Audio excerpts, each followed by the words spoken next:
Outside as the fans file in for the Yankees and the Red Sox. Of course, our telecast tonight again presented by Taco Bell. Aaron Judge has got 30 home runs already. 61's a magical number in Yankee history, and a little while ago, Coney had a chance to talk with Judge. What would it mean to you to hit that mark, you know, where Roger Maris was, where Mickey Mantle was back in the, made a movie about it. Billy Crystal made a movie about it called 61. I mean, you're on track again. You're healthy, better than you've ever been. You think about it? You try not to. Right. Like you said, you know, I try to focus on what I can do for the team and whatever I can just to win tonight's game. Right. And then, you know, we'll get ready for the next one and look down the road later. But it would be pretty cool to, you know. It's okay to say it would be something. It's all right, you know. Yeah, it'd be cool. That's one thing that the Yankees are about. They're about history. They've had a lot of great players come through here and get a chance to, you know, be a part of that history and do something special like that. Besides win a ring, you know, but to have a little title like that too. Sure. Rings first, of course. Yeah. Of course. The ring is the thing, but boy, that is a magical number. And you mentioned Billy Crystal made a movie out of it. So on K-Rod's cast, which you can see on ESPN2, you'll be able to see Billy Crystal at some point this evening. Full conversation also available online. Let's take a look at that New York Yankee lineup tonight. This is a team that has 11 homers in its last 4 games and 144, 12 more than any team entering Sunday. The Braves are second. LeMahieu, Judge, Anthony Rizzo. Giancarlo Stanton will be in a cleanup spot. Josh Donaldson's been red hot. He kills the ball at Fenway. Matt Carpenter's been great since he's been brought onto the Yankee team. Aaron Hicks has been red hot lately. Jose Trevino, congratulations, an all-star this year. And the shortstop who has solidified their defensive play is Isaiah Kiner Falefa. Last night it was the Red Sox that rallied late, and now they take the field, and they will be behind Nick Pivetta. We recently had Adam Wainwright on a Sunday night. Nick Pivetta is another one of those guys who has, as Coney would say, a dynamite curveball. He really does. And you look at the K rate and the base on ball rate, right around league average. But his secret sauce is that riding, carrying, four-seam fastball up in the zone and that mirrored spin curveball right off of that four-seamer. Really steep break to it, dropping right off the table. So Pivetta will be charged with trying to take this team deep. And Boston has had a great deal of success, like most teams, but the Red Sox in particular, 14-1 in their last 15 games when the starter gives them at least 6 innings. So that's kind of the magic number. Both teams used their high leverage relievers last night. The New York Yankees take the field at 61 and 24. So through 85 games in their history, the 98 team was 65 and 20. The 28 team 62 and 23, and here this team is 61 and 24. That big blue on the left-hand side indicates they all won the World Series. And even talking with Aaron Boone before the game, like, not comfortable, even though we got a 15-game lead. We got other teams similar to the Braves, now just a game and a half behind the Mets, trying to catch the Yankees for best record. It's important. You want to sustain what you've started. If you can get home field advantage throughout, then that's a big deal for the Yankees and that home field crowd in the Bronx, who over the recent years has really kind of come to life again. And there's that feeling in the Bronx where it's loud again, like the old stadium used to be. It'll be loud in here, and there'll be a lot of Yankee fans as well at Fenway Park. Eduardo spent the weekend up here, and you noticed that. That was a tangible. Yeah, there was one thing that really impressed me is how many Yankee fans have flown up north to see their team play this 4-game set that ends tonight. Or driven, like Coney, who's driving back after this game, and he'll have his hip replaced tomorrow early. You need me to pick you up, I'll be there for you. DJ LeMahieu, first guy up. First pitch from Pivetta, rides high at 93. So as Coney said, you see a fastball up in the zone, 91 to 95. Alex Cora loves the fastball that Pivetta throws, and LeMahieu steps in 264, 8 homers, 34 runs batted in. Another one sails up. 2 balls, no strikes. No surprise to DJ, who has seen the most fastballs on first pitches in the American League. Trent Grisham overall has seen the most in all of Major League Baseball with the San Diego Padres. The 2-0, that's a strike. Trip Gibson is the guy calling balls and strikes tonight. for the Red Sox behind Pivetta. Bobby Dahlbeck's at third. Rafael Devers should return next week, perhaps in Tampa, even though it's a turf field. He's dealing with a bad lower back. Xander Bogaerts at short. Another one poured in there, and the count evens up 2-2. Trevor Story has been terrific at second base. Franchi Cordero is at first, and from left to right in the outfield, Alex Verdugo, Jarren Duran, and Jackie Bradley Jr.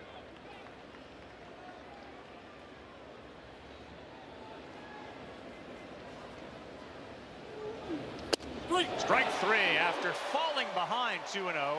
3 straight strikes, and LeMahieu goes down looking. All right, from the hitter's perspective here, watch the legs of DJ LeMahieu. Didn't recognize it at all. As soon as he buckles, there's no way he can swing at that pitch. Can't pull the trigger without the legs. Exactly what happened there. Nasty pitch for Pivetta. And now big Aaron Judge, the right fielder. 30 homers, 65 runs batted in. First in homers, first in runs, second in slugging. Top 5 in RBIs and OPSs. First pitch, breaking ball misses down.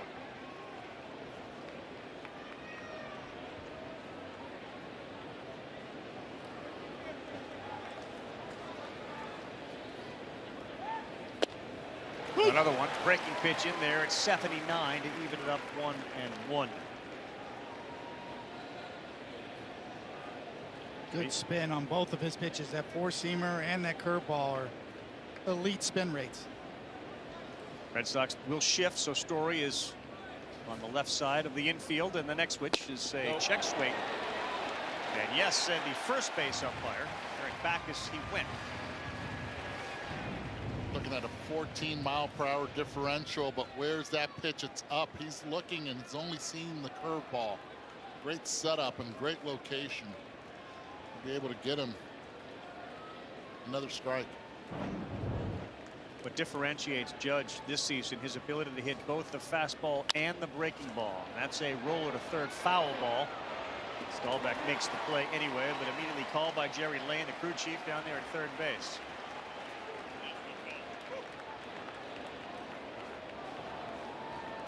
Saw a ball hit the other night. See, Angel Hernandez was the third base umpire, and gosh, it looked like the ball bounced over the bag, but he said foul ball. Here's the numbers. All right, Cody. He hits the breaking balls and he kills the fastballs. Yes, that's the quandary for pitchers. You just got to mix it up, in and out and up and down. There's no one way to go now. 1-2. And Judge, this one shallow left center. Story will not be able to get it, and Aaron Judge is aboard. It's hardly a Judgian blast. It left his bat at 65 miles an hour. Just shows you how strong he is, though. Watch this cut. Ball stays up. One of the things that he's always been good at is hitting the pitch up in the zone, especially in the upper quadrant. Gets labeled. Usually that's just a flare to the shortstop. Not with this strength. So Judge is aboard, and what we've learned about the Yankees, certainly with Aaron Boone this season, base running is a priority. He's got 7 stolen bases. Rizzo looks at a fastball high, ball 1.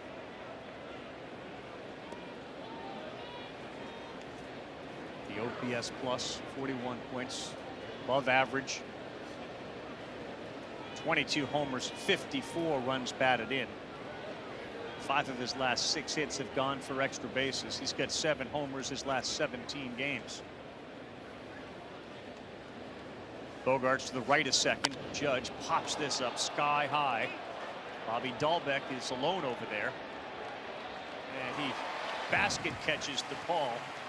The Judge standing on first. It's been an adventure all series long. Anything that goes up. I'll finish that sentence for you. Must come down. The problem is where. And again, Dahlbeck has been playing most of his workload at first base. When you're at first base, everything goes to your right. When you're at third base, his natural position, he has to get used to this. Everything goes back to his left, back to the center of the field. More spin rate on those foul balls. Come back fair. Here's Giancarlo Stanton. Starts him off with one, just missing top of the zone at 78. Giancarlo in a little bit of a slump, 139 his last 34 games.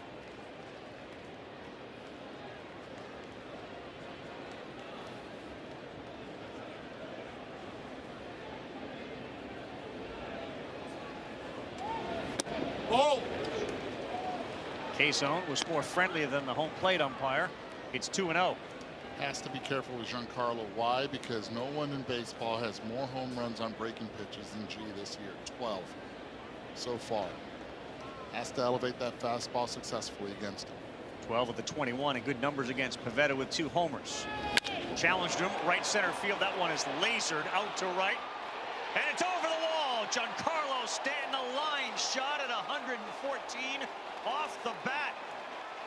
And it leaves, and the Yankees add to their total of homers and lead it 2-0. This is the only man that can do that, I believe, in the game of baseball. Hit a line drive, 114 miles per hour off the bat. You see the distance there. But again, it's how high that ball got off the ground. Usually you see these home runs take off and have at least an axis. You're looking at a launch angle of maybe 27 or 28 degrees. This thing left on a line. Missed his spot, was supposed to at least go up in the zone. No, goes in the bullpen. It's a double in the gap. That was like a double in the gap, and Not with that man. just jumped. Home run 145 on the season for New York, and the third of his career against Pivetta, who he's 7 for 17 against. So in a 2-0 hole, Pivetta to Josh Donaldson, strike 1.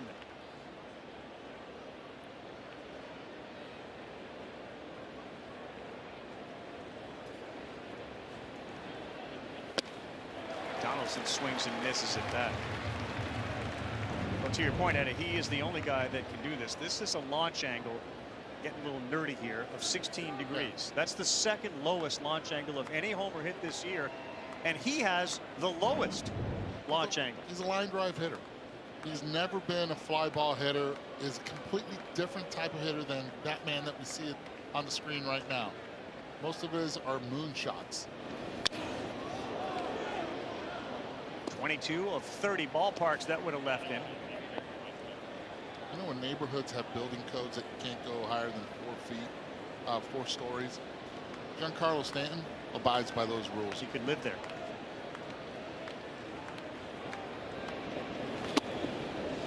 What a great start for the Yankees after losing last night in the bottom of the 10th, giving up 3 runs. They strike first here in the first against Pivetta.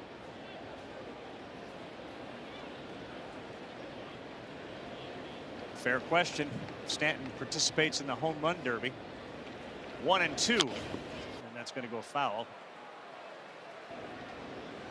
Height-wise, strength-wise, I say yes. That would have been a home run in 23 ballparks. Yes to the question of Buster. Yes, it would have been a home run in Dodger Stadium. Yes, Dodger Stadium is a yes. Not Minnesota, not Atlanta, not Colorado, not Kansas City, not St. Louis, Detroit, or Oracle Park. And I'll challenge some of those as well, because this man, that ball continues to just carry. What, the Red Sox bullpen was scrambling to get out of the way of it. 2 and 2. Donaldson, good numbers as well against Pivetta. He already has 3 homers against him. Stanton now has that. Donaldson has seemed like Hicks found his stroke. He has really been a terror at Fenway Park. Ball. Another one close that is called a ball, so we go full. Last 10 games at Fenway Park, Josh Donaldson 17 for 37.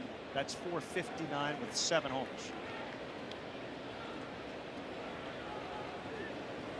Good battle here, the 8th pitch of the at-bat. And he got him there with a 87-mile-an-hour slider away. Rated G, Giancarlo Stanton, laser shot. And it got out in a hurry. Yankees off, and a smile on 27's face, Giancarlo Stanton.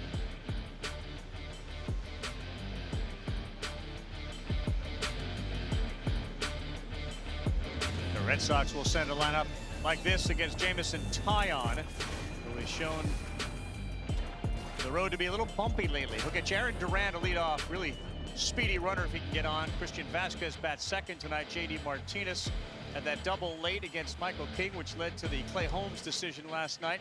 Xander Bogaerts hits cleanup. Alex Verdugo, the hero last night. Trevor Story, Franchi Cordero, Jackie Bradley Jr., Bobby Dahlbeck. Beginning of the season, first 2 months, he was outstanding. What's gone on? Well, yeah, it's kind of a little bit of a regression to the mean. He's given up some long balls. That was a really low rate. His home run to fly ball rate. He's a strike thrower, just a 3% walk rate, well below league average. He will pour it into the strike zone. Though the first pitch to Duran is away. Ball 1-0. He will throw also 6 pitches, Coney. How unique is that? Very unique, considering that he was pretty much a two-pitch pitcher last year. Really evolved. Duran to the seats for a foul ball. He's a smart guy. He's embraced the analytics with Matt Blake, the pitching coach, and started to throw his two-seamer more. When he first came over to the Yankees, it was all four-seamers and high sort of spin rate to take advantage of it. Now he's back to pitching. The art of pitching. It's kind of making a comeback, Carl, and I'm here for it. Yeah. Leading the charge. He didn't throw a sinker in that last start against Pittsburgh. He gave up 5 earned and 6 hits. 1-2 to Jarren Duran, who's currently in an 0-for-9 skid. That struck me as odd for somebody who throws the two-seamer roughly 13% of the time not to throw any. Is that a feel thing? Didn't have it? I think, you know, he used to throw the two-seamer to left-handed batters. Now he's trying to feature it to right-handed batters because it kind of stays on plane. There's not a lot of depth to it. A good run. Oh, wow. This is a typical at-bat for Jarren Duran. Averages between 4 and 5 pitches per at-bat. To be exact, 4.68 pitches per at-bat as he sees his 5th pitch of this one. Another one into the seats.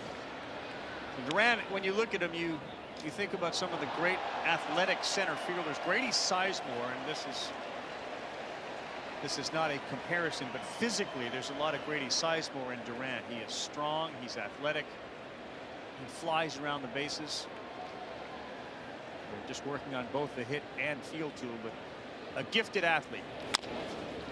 And a roller. He's flying. LeMahieu knows it, but he throws him out.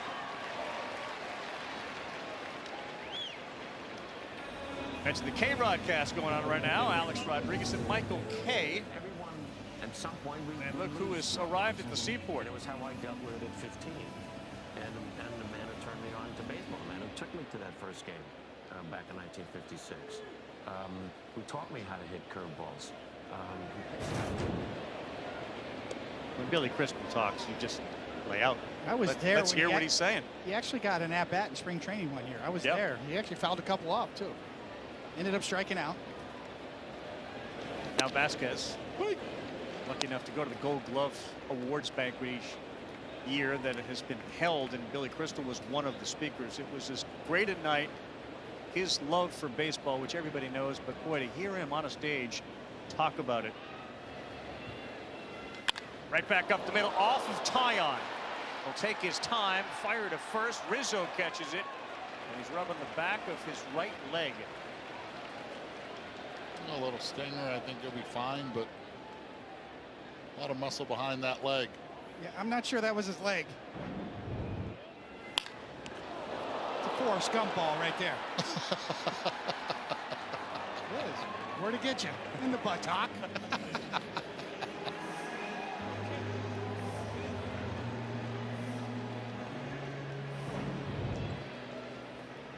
A buttock shot. Either way, Tyon makes the play. There are 2 down for J.D. Martinez. Tyon has overcome so much in his career already. 2 Tommy John surgeries.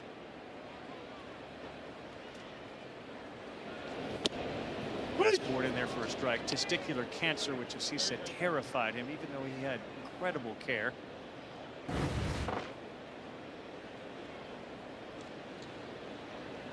January 20 of 21, it all changed as he was traded to the Yankees. He, like many who come here, Garrett Cole, feel like they have a new lease on life. JD popped it up, playable for the All-Star reserve catcher Trevino. 10 pitches. Tyon threw it, maybe a little bruised. The ball that hit him in the backside was on 5 Pacific, ESPN, ESPN2. And then Tuesday, of course, the 92nd All-Star Game on Fox at 8 Eastern, 5 Pacific. Chance we may see Giancarlo Stanton. Nestor Cortez is wearing a microphone. He saw that home run. Get up! Get up! Get up! Yeah! Wow!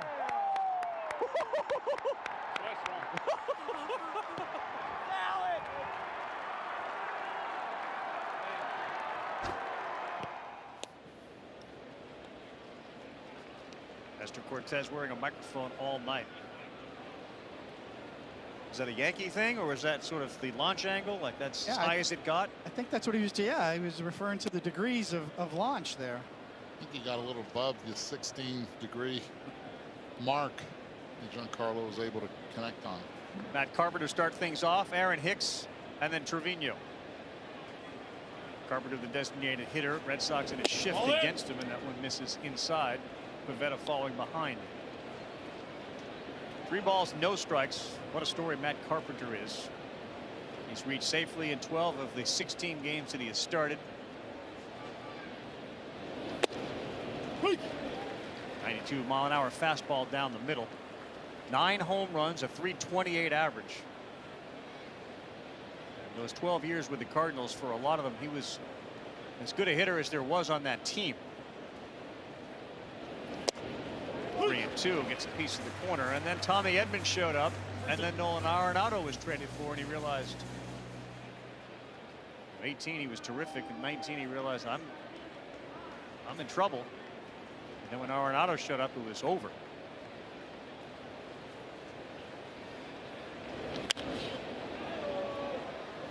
You know, this is a guy that easily could have just shut it down.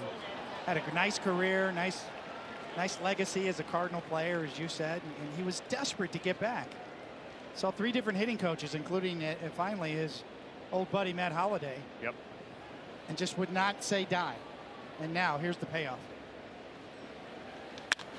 3-2. This one tailing towards the stands, and it will get there. Buster? Yeah, and it wasn't only Matt Carpenter who was trying to find his way back to being an effective player in the big leagues. The Yankees were desperate to get to him. They tried to trade for him during the course of his contract with the St. Louis Cardinals. When he became a free agent last winter, they wanted to sign him to a minor league deal. He was looking for a different opportunity. And then when he became available in the spring, they jumped at it. Yeah, and he was telling me before the game, so he sent out, he and his agent, after he asked for his release from the Rangers, roughly 20 to 25 emails explaining how he had, through the use of Matt Holliday, he called Joey Votto. I'm back. Who wants me? He draws the walk. Who wants me? One team responded. One. The Yankees. That was it. Nobody else. Nobody else was interested in Matt Carpenter. No one else was interested, but this is who Matt Carpenter has been ever since he went to TCU. He had to evolve and change his body style. He used to be a heavy-set guy, lost a lot of weight, turned into the player he was with St. Louis during all those successful seasons. And then when he started struggling, he had to reinvent himself again. And now he's wearing that Yankee uniform. Here's Aaron Hicks, the center fielder. He has rediscovered the power stroke lately. Bluff on Carpenter's behalf, gets Vasquez up. It was interesting talking to him. As good as he was as a hitter, he lost all confidence. Lost his swing plane. He just lost it. Happens fast, too.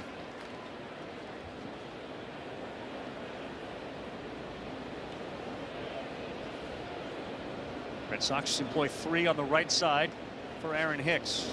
That's too far inside. I think every athlete, Eduardo, you can sort of attest to this, that your dream is to go out on your own terms and to be able to fall on your face, do a face plant, and then get shown the door and nobody wants you. Well, that's a humbling situation, and you're desperate to do anything you can to come back. I know I was in that situation at the end of my career. Well, I was in that situation early in my career, in the middle of my career, and at the end of my career. And again, we saw that high home shot, and when you don't have a lot of confidence, one thing that happens is all that green you see out there, you don't see it in the batter's box. You're like, how am I going to get a hit? That hole on the left side of the field, you don't see that as well. So many things going through your mind, and not a lot positive stuff. 2-1 to Hicks. Now 3 balls and a strike. Nick Pivetta not pounding the strike zone early in this game. Down 2-0 thanks to a Giancarlo Stanton laser shot home run to right field. Now nobody out. Runner on first and a 3-1 count to Hicks, who's got 3 homers in his last 4 games. Sometimes that's all it takes, pitching at Fenway. One rocket shot and you start getting scared out of the strike zone. Hicks thought he had a walk. Umpire said not so fast. Such a patient team as well. Hicks has historically been a very patient hitter at the plate with a good eye, good discipline. Struggled early on this year, now is starting to really pick it up.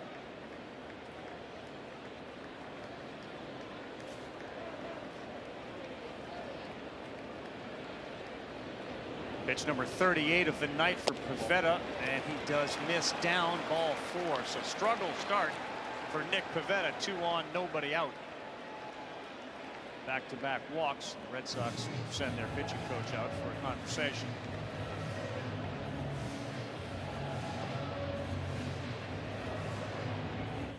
Want more stats?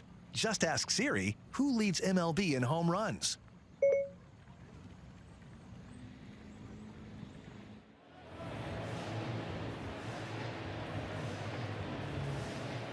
.38 pitches. He's got 3 outs. 55% of his pitches have been for strikes. That's it.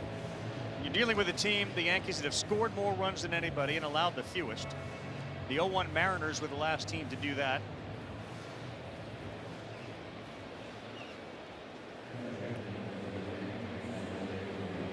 That team was, well, plus 300 when it came to home runs hit, 927 to 627. This Yankee team comes in plus 67 on the season. And now 68 with Stanton shot. Jose Trevino, the 8th hitter, with 2 aboard. Corners in. Alex Cora not taking anything for granted here, knowing that the Yankees are already up 2-0 with Trevino at the plate. He can handle the bat well. Fanchi Cordero, Dahlbeck, both playing in. Dahlbeck.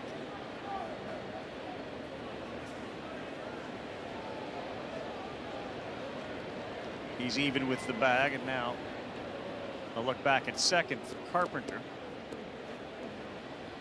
Well, that's what you want. You know, we talked to Aaron Boone before the game. Just the threat of a running game can be a distraction for a pitcher.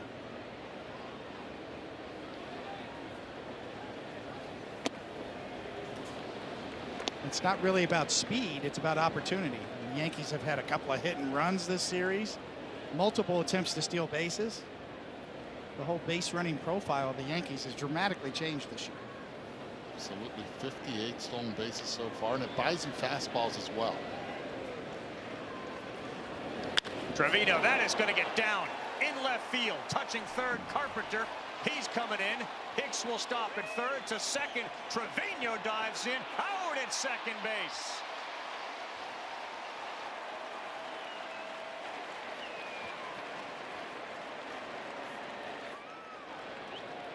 Looks into his dugout to see if this is something that should be challenged. We'll take a close look at it. An RBI and a 3-0 lead. This is what happens. You force the pitcher, in this case Pivetta, to throw a curveball for a strike. It's up. Trevino sees it. At this point right here, Bogaerts is already pointing at second. He understands who the hitter was, does not hesitate at all, and throws a strike over to Trevor Story to be able to get Trevino out. Perfectly placed throw. But it's the heads-up play of Bogaerts, the experience of this ballpark, and understanding who the runner was. That ball has to be thrown to second, and he did. Now for Isaiah Kiner-Falefa, the Red Sox bring all 4 infielders in on the grass. For Trevino, his 27th run batted in on the season.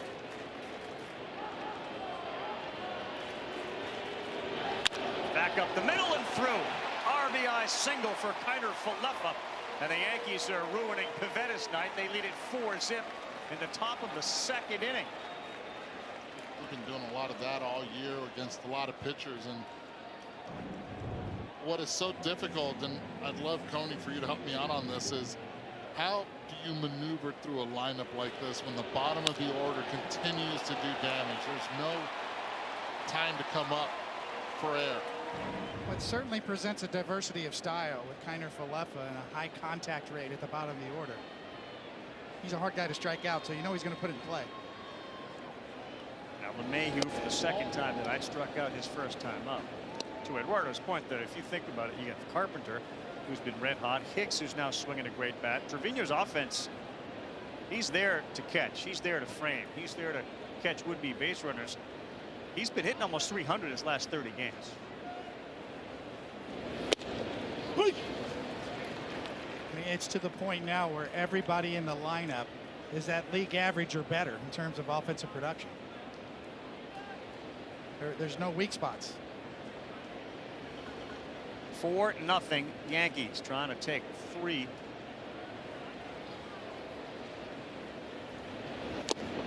From the Red Sox in this 4-game set. 1 ball and 2 strikes to LeMahieu. Watch Pivetta also. Pivetta has to go to the slide step right there. Keep Kiner Falefa at least with the inability to try to get a good jump at first. 13 stolen bases on the season. Kiner Falefa. 1-2, not going. LeMahieu fouls it back. Talking to Booney, right? There's a lot of pride in the running game this year. And when I asked him, because it's not necessarily the fastest team, maybe one of the slower teams in baseball just by foot speed, but arguably one of the better base running teams. I said, who was the slowest, best base runner you ever saw? He pointed to himself. Sincerely believes it. Well, there's a lot of pride in that, and you look at the Yankees' success rate when they do steal, the percentage of runs that do score is 22%. I mean, you're creating runs besides that quote-unquote 3-run homer. Station-to-station baseball, and it's not the fast guys doing it. It's everyone.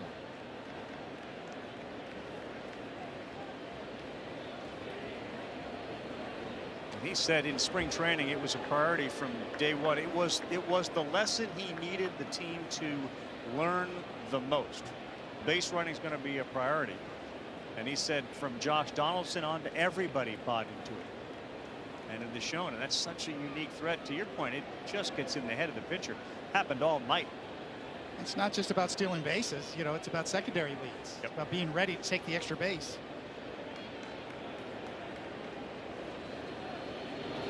1-2, LeMahieu to the right side. Story will go to short for 1. There'll be no play on a slow roller.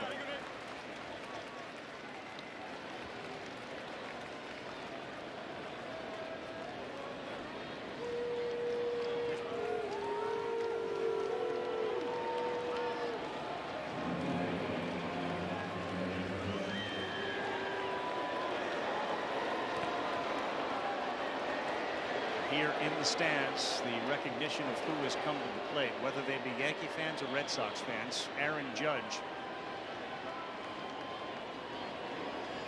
Team up 4-zip. Story moves to the left side of the infield. Ball out. Off 1-0.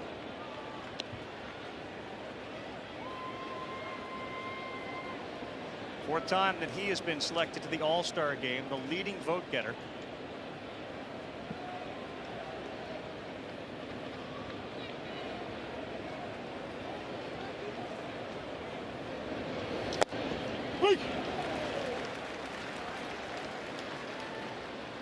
Two things that Aaron Judge has consistently improved on year after year.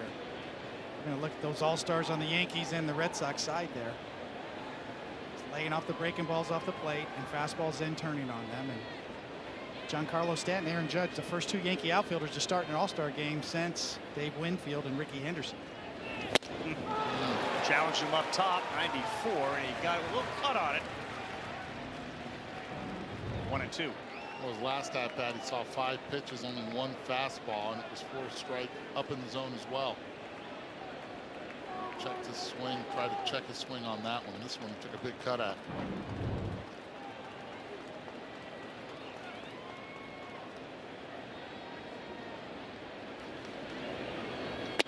Froze him. 76 up in the zone. 78-mile-an-hour curveball. Barks into his glove because he gives up 2 more. Yankees got 4. They do it with small ball in the 2nd inning. Electrified Hancock. Not an easy read when you're looking at some of the great Yankee duos in the outfield. Reggie and Winnie that you mentioned.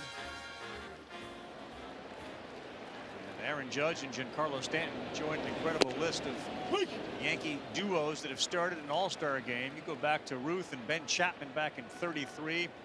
DiMaggio and a variety of other outfielders with him. Mantle and Bauer, Maris. And they do it again this year.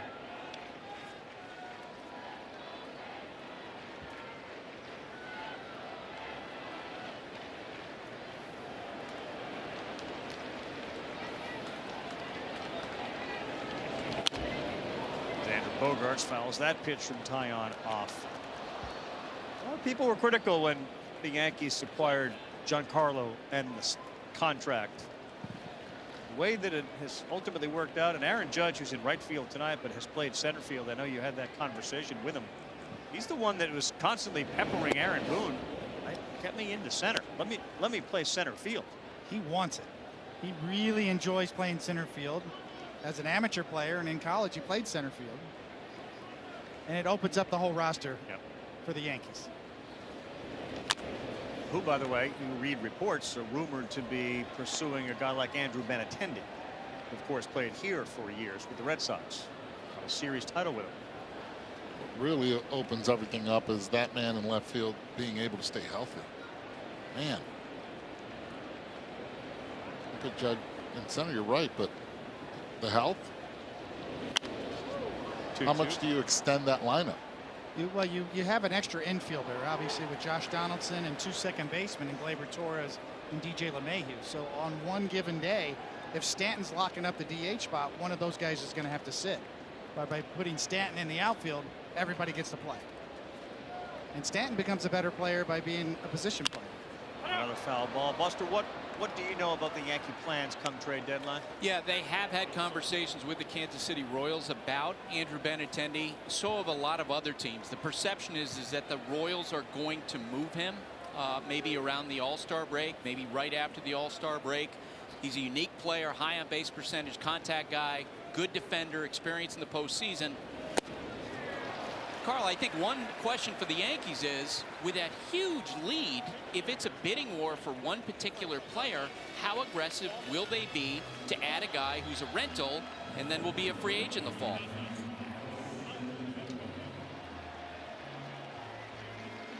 Excellent point, especially with Aaron Hicks sort of reviving and coming on now as well. So maybe that need isn't quite as great.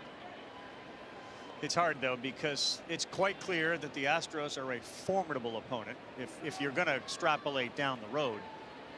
And the idea that as Verdugo gets set to talk about with Boone, this 15-game lead feels comfortable. He was very like, no. Let's not talk about that. Let's not think about resting guys in August or September, giving a starter an extra day off. We're not close to that.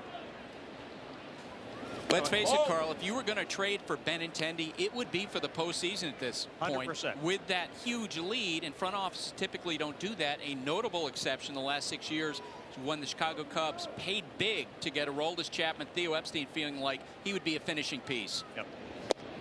2-1 now to Verdugo as Tyon looks real good early in this one. Strikeout of Xander Bogaerts in only a 10-pitch first inning.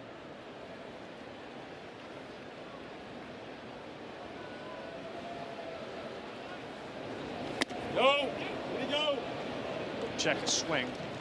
One of the glaring differences between these two teams on the field tonight, the Red Sox are going to get a lot of guys back, in particular pitchers. The Yankees have been blessed with really good health when it comes to their starting pitching and their real 8 position players. In there for a strike.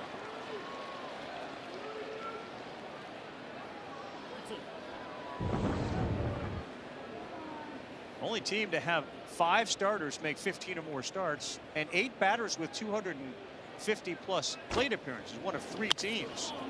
This will get into the seats as well. what an asset that is. And again, they were banged up the last couple of years. You know, they've become a base running team this year. Remember a couple years ago when so many guys got hurt, they brought up a lot of the athletes and they were running. Little familiar to what's going on this year with the healthy players. And the fan base loved that style of baseball. Very entertaining. More action, more balls in play. 3-2 to Verdugo. Misses in. Ball 4. Verdugo, first base runner for the Red Sox tonight. Yeah, it was a couple years ago where when Aaron Boone was managing early on and it was Phil Nevin, the third base coach, they didn't even really remember some of their signs because they didn't have to put any. It was just swing away, let's go.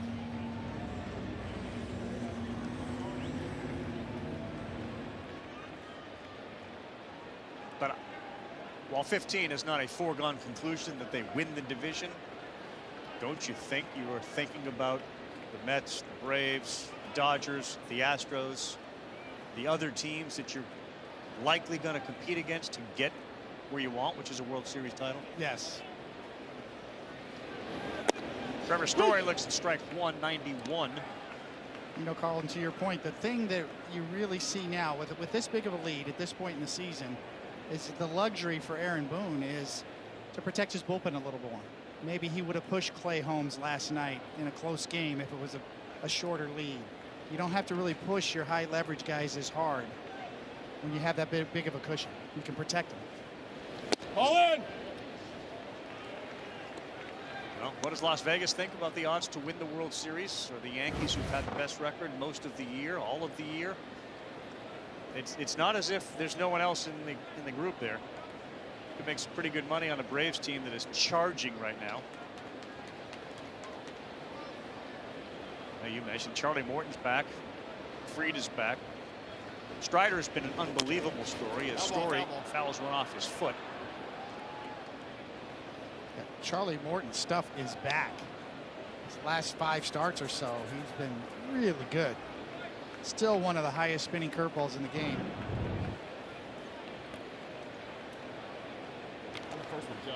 Always happens. You wear that shin guard and it'll miss either above it or under it. It's effective use of the Tyone two-seamer into righties. When he was a Pittsburgh Pirates starter, it was all two-seamers away to lefties and four-seamers to righties away. Now he's reversed that. Been very effective for him. He had said early in his career everybody wanted him to pitch up to throw the four-seamer, and he knew his bread and butter was going to be the two-seamer. The Yankees with Holmes, Taillon, King, they've really fallen. They've embraced the two-seamer.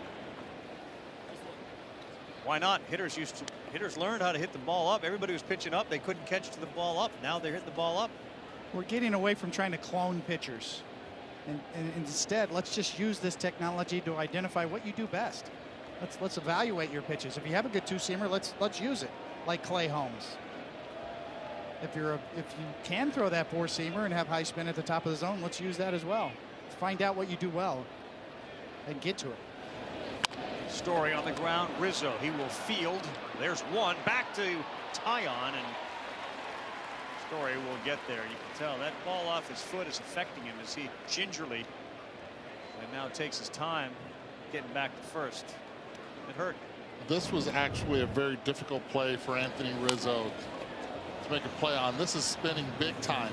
He has to stay with it and then cancel a spin once it gets into the mitt right there. Sees it, takes his time with it, and gets a sure out second.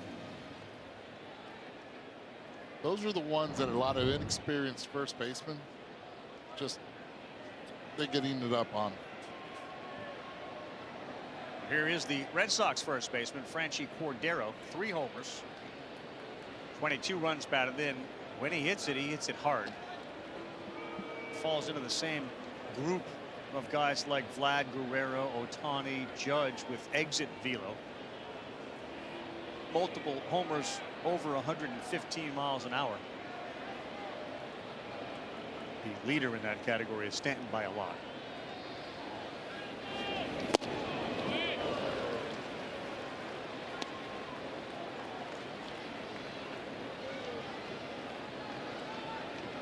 The Red Sox will get Garrett Whitlock back, Nathan Eovaldi back, Chris Sale back.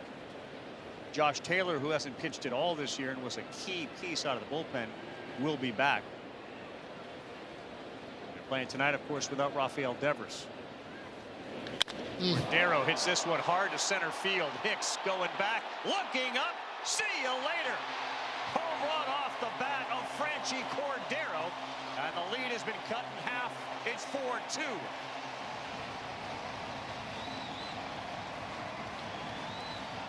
Franchi's been swinging the bat well lately. In the last 11 games, he's hitting .448 against right-handed pitching, and he got one that he loved. The sound of the bat, you heard it right there. The distance, .421. This was a cambio after being beat with the fastball. A big mistake going with a changeup down in the zone. He's a low ball hitter. Franchi says gracias, and he hits it straight away center with that pop. Fourth homer of the year for Cordero. Now Jackie Bradley Jr. Swing and a miss. Challenged him with a fastball. 108 miles an hour off the bat of Cordero after we gave him the 114 mile an hour, 115 mile an hour exit velo. Gets the crowd here at Fenway back into it. Taillon misses away.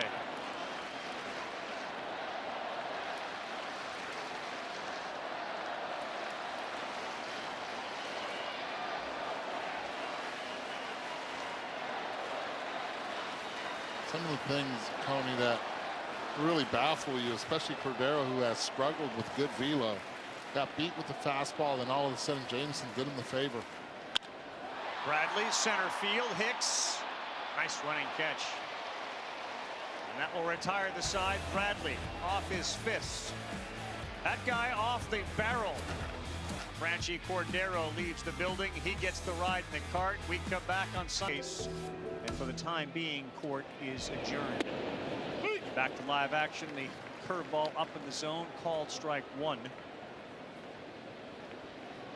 There he is. A conversation with David Cohn. Terrific insight as to what he's thinking about with regards to his home run pursuit. And there was a contract question, which we'll get to. Pivetta deals to Rizzo, and that one is high. The Red Sox really needed that. Didn't feel this way. I mean, kind of the chokehold was being put on 4-zip. Taillon looked really good.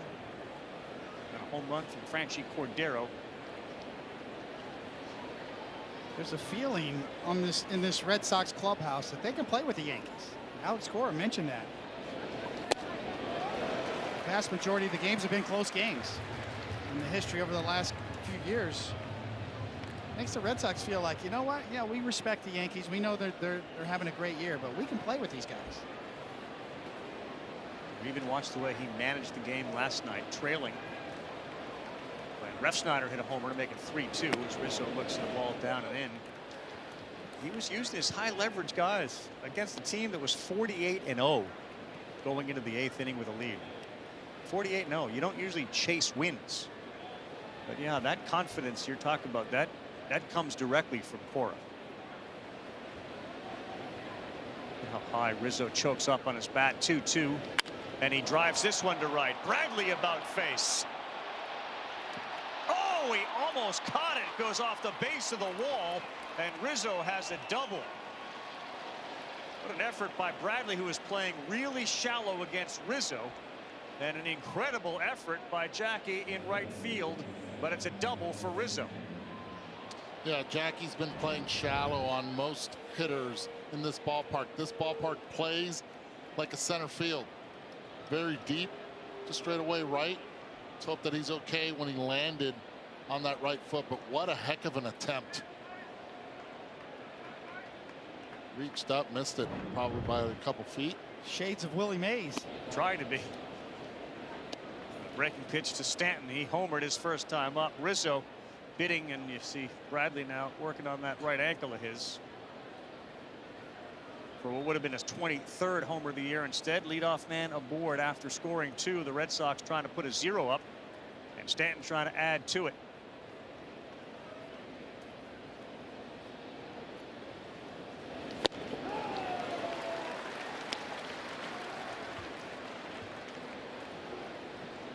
Ball 1 strike. When Stanton gets hot, he gets red hot. Twice this year he's homered in 3 straight games.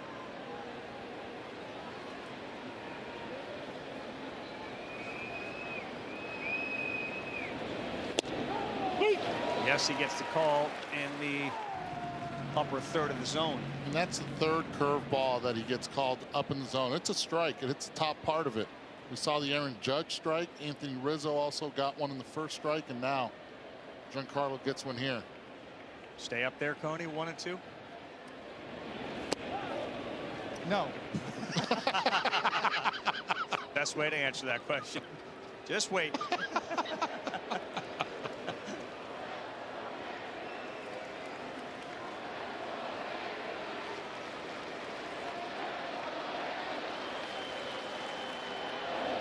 Three balls, 2 strikes. You can hear in the background some "Let's Go Yankee" chants. I mean, the book on Stanton obviously is to get him to chase up above or below the zone. And Yankee fans are coming to life here at Fenway. The battle back and forth.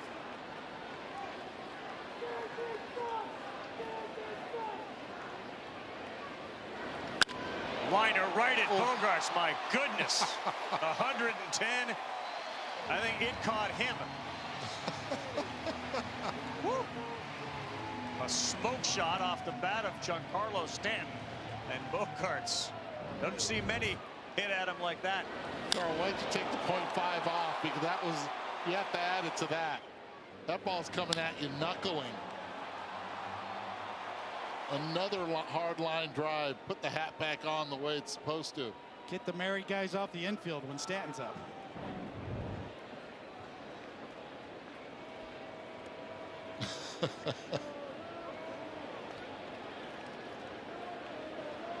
Two rockets off the bat of Stanton tonight. 1 for a homer and 1 into the glove of Bogarts. And now Josh Donaldson, who struck out his first time up. Rizzo's double. He's still at second base to lead off the inning.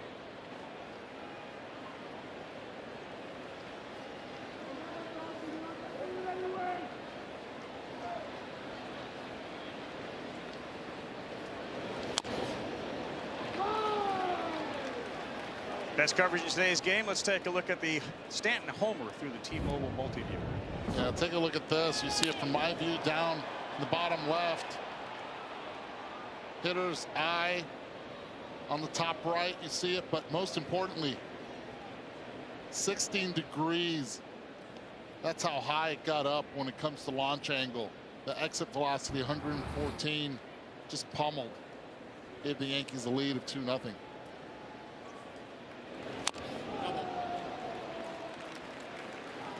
Let's take a quick look at StatCast powered by Google Cloud. Just further put into context what we saw. So Stanton's got these 2 opposite field home runs since 2015 at 15 degrees, and now tonight 1 at 16 degrees. So 3 of the 4 lowest launch angles. You nailed that, Eddie, because he's such a unique hitter. Judge can hit missiles too, but Stanton, that is his angle. 3.9 seconds to get into the Red Sox bullpen. So if it was 3.9 to get into the bullpen and you just hit one 110.5 at Xander, how long did it take to get to him? It's a good question. Xander knows. Not too long. Throw the glove up and duck. Bogarts will be at the All-Star game in Los Angeles.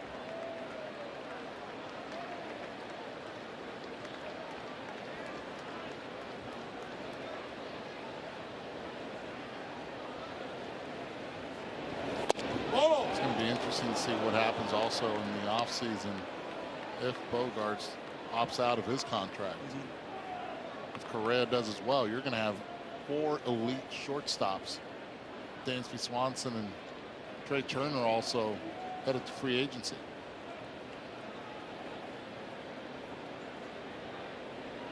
Pivetta trying to pitch around a leadoff double to Rizzo. Next one to Donaldson, and he got him there. That's a 78-mile-an-hour knuckle curveball. 2 down. Sarah Langs is, of course, working with us, and she says that the hang time on that line shot was 1.2 seconds. Wow. That's how quickly it got to Bogarts. Hang time on that curveball fooled Donaldson, and now back to Carpenter with 2 down. It's a big spot here for Nick Pivetta in this start. Got a 2-run homer to kind of have the lead in the last inning. He's got to leave that runner out there on second base here with 2 outs and Carpenter up.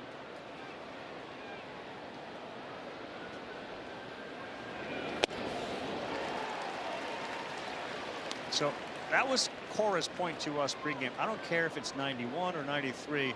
His stuff plays up. What does he mean by that? It means he has carry to the ball. I mean, hitters go to hit it, go to swing at it, and it stays up there. And they either foul it off or pop it up. You anticipate it being lower than it actually comes in at. He goes right back to it. You almost saw Alex Cora over there on his top step and saying that's what we want. That's what he's got to do more often.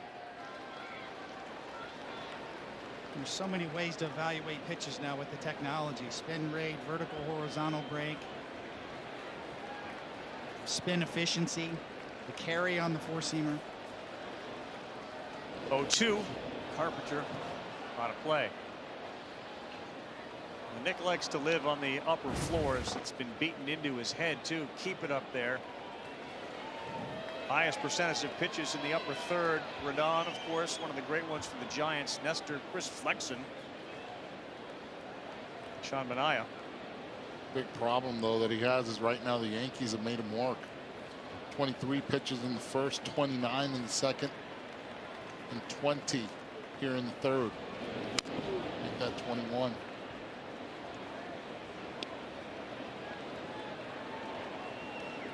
It was a 9-game stretch this year where Nick Pivetta went 7-1 with a .177 ERA. He had 61 strikeouts in 61 innings.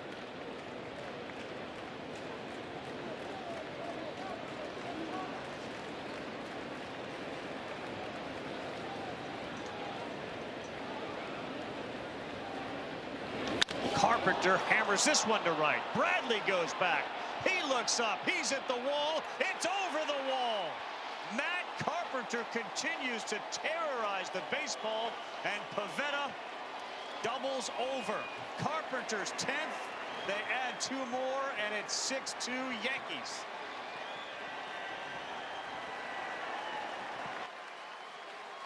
What a year for Carpenter in a Yankee uniform. New and improved Matt Carpenter. You get a new lease on life, and you get it with the New York Yankees. The only phone call he got received, the only response, see it right there, 4-seamer, top of the zone. Christian Vasquez was trying to receive it, no can do, ran out of room.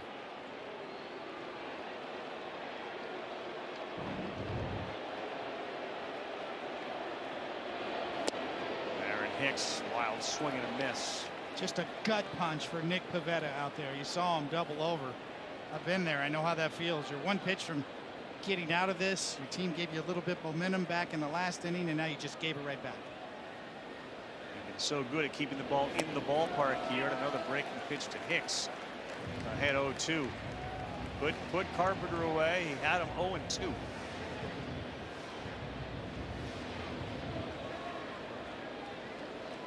Challenged him up in the zone, and Carpenter crushed it.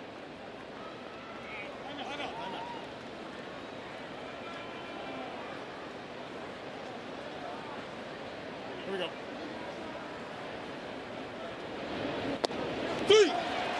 Strike 3. Pivetta, who barked into his glove last half, would likely do the same again. He has given up 2 in each of the first 3 innings.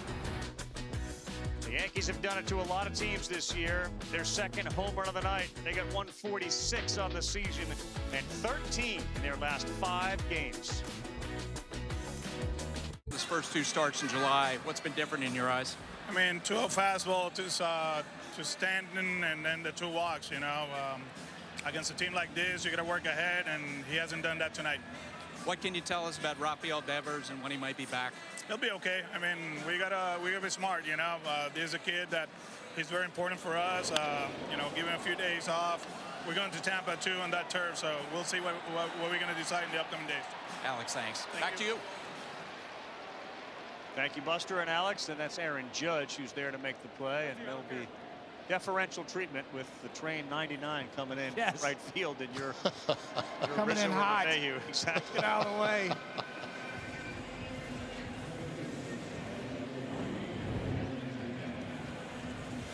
LeMahieu's like, I don't want any part of this. I'm already playing on the second base side of it, shortstop side.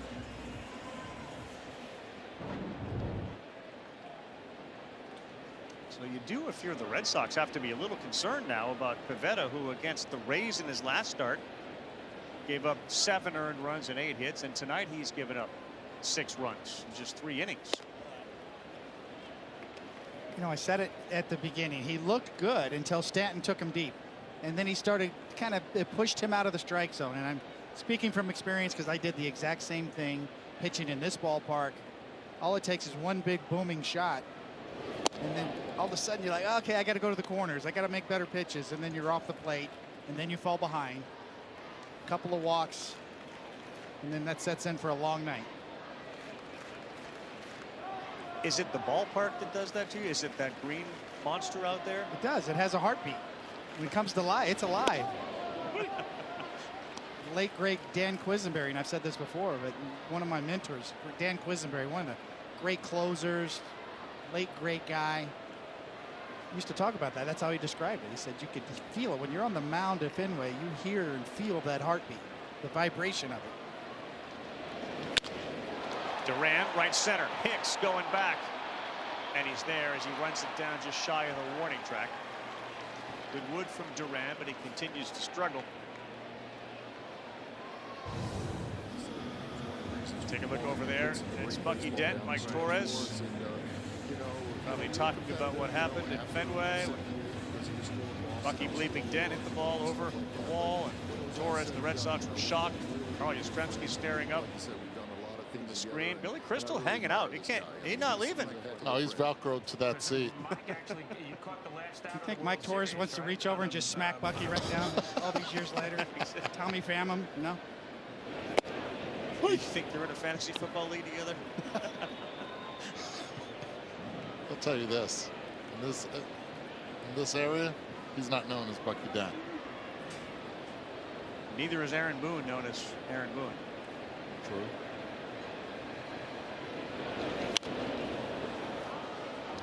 We'll talk with Alex Verdugo when they take the field in the top of the 4th. You talk about momentum being next day's starting pitcher.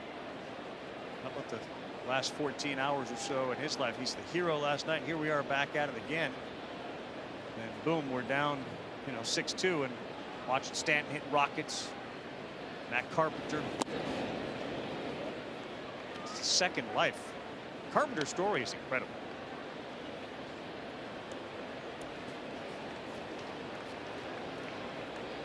He has forced his way into the lineup. 100%. You have to find spots for him now. He's played in the outfield, which is something he hasn't done in a little bit. Played only 8 times in the outfield before his start. Was it on Thursday? Here against the Red Sox.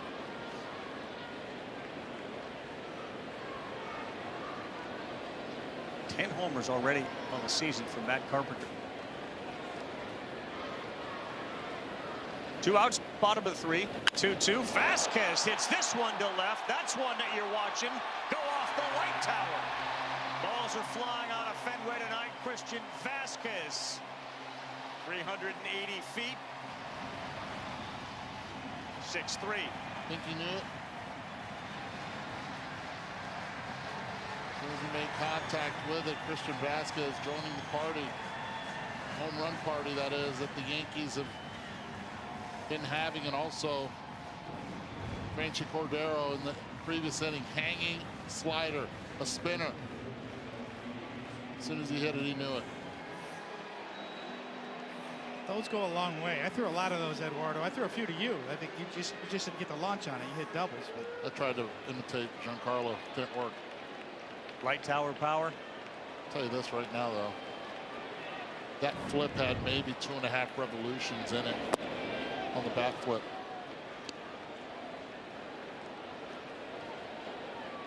Franchi Cordero, Christian Vasquez, Giancarlo Stanton, Matt Carpenter, 4 home runs tonight. We're in the bottom of the third, an old-fashioned slugfest breaking out at Fenway. JD Martinez would like to get into the act. It's been a while. His last home run at Fenway was back on June 14th. Oof. That's what he was saying on it.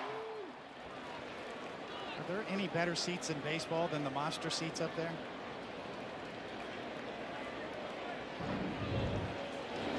Oh! That one's a ball to JD. So 92 consecutive at bats without a home run, the longest drought that he's had since 2014.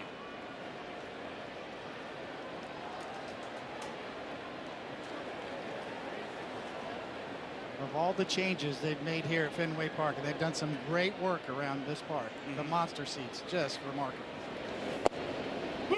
Yeah, we saw Bucky Dent and Mike Torres. Dent's homer would have been caught by a fan and thrown immediately back on the field. I mean, where else? There's nowhere else you could get a view like that. Just spectacular.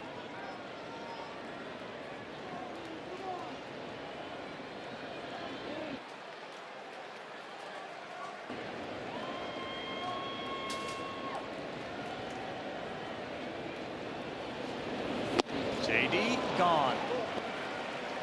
And every time a pitcher seemingly has left the mound at Fenway tonight, they have been barking into their glove. The only place that ball was not going to leave was Oriole Park at Camden Yards. Homer in 29 of 30 parts. And Alex Verdugo joins us for a conversation when we continue on Sunday Night Baseball. So you don't miss a thing in 2022. Joined by Alex Verdugo, known as Doogie on the Red Sox in left field with a microphone on. Doogie, every time you're like the only guy that we will hear chains because they're so close to the microphone. Yeah, I'm sorry that it probably makes it a little bit more difficult, but you know I love my jewelry. Yeah, there they are again as you kind of chase that ball out of play. So give me a chance to get into Alex Verdugo's shoes last night. What was last night like for you? I mean, last night, you know, it was just one of those games where, you know, it was just special all the way around.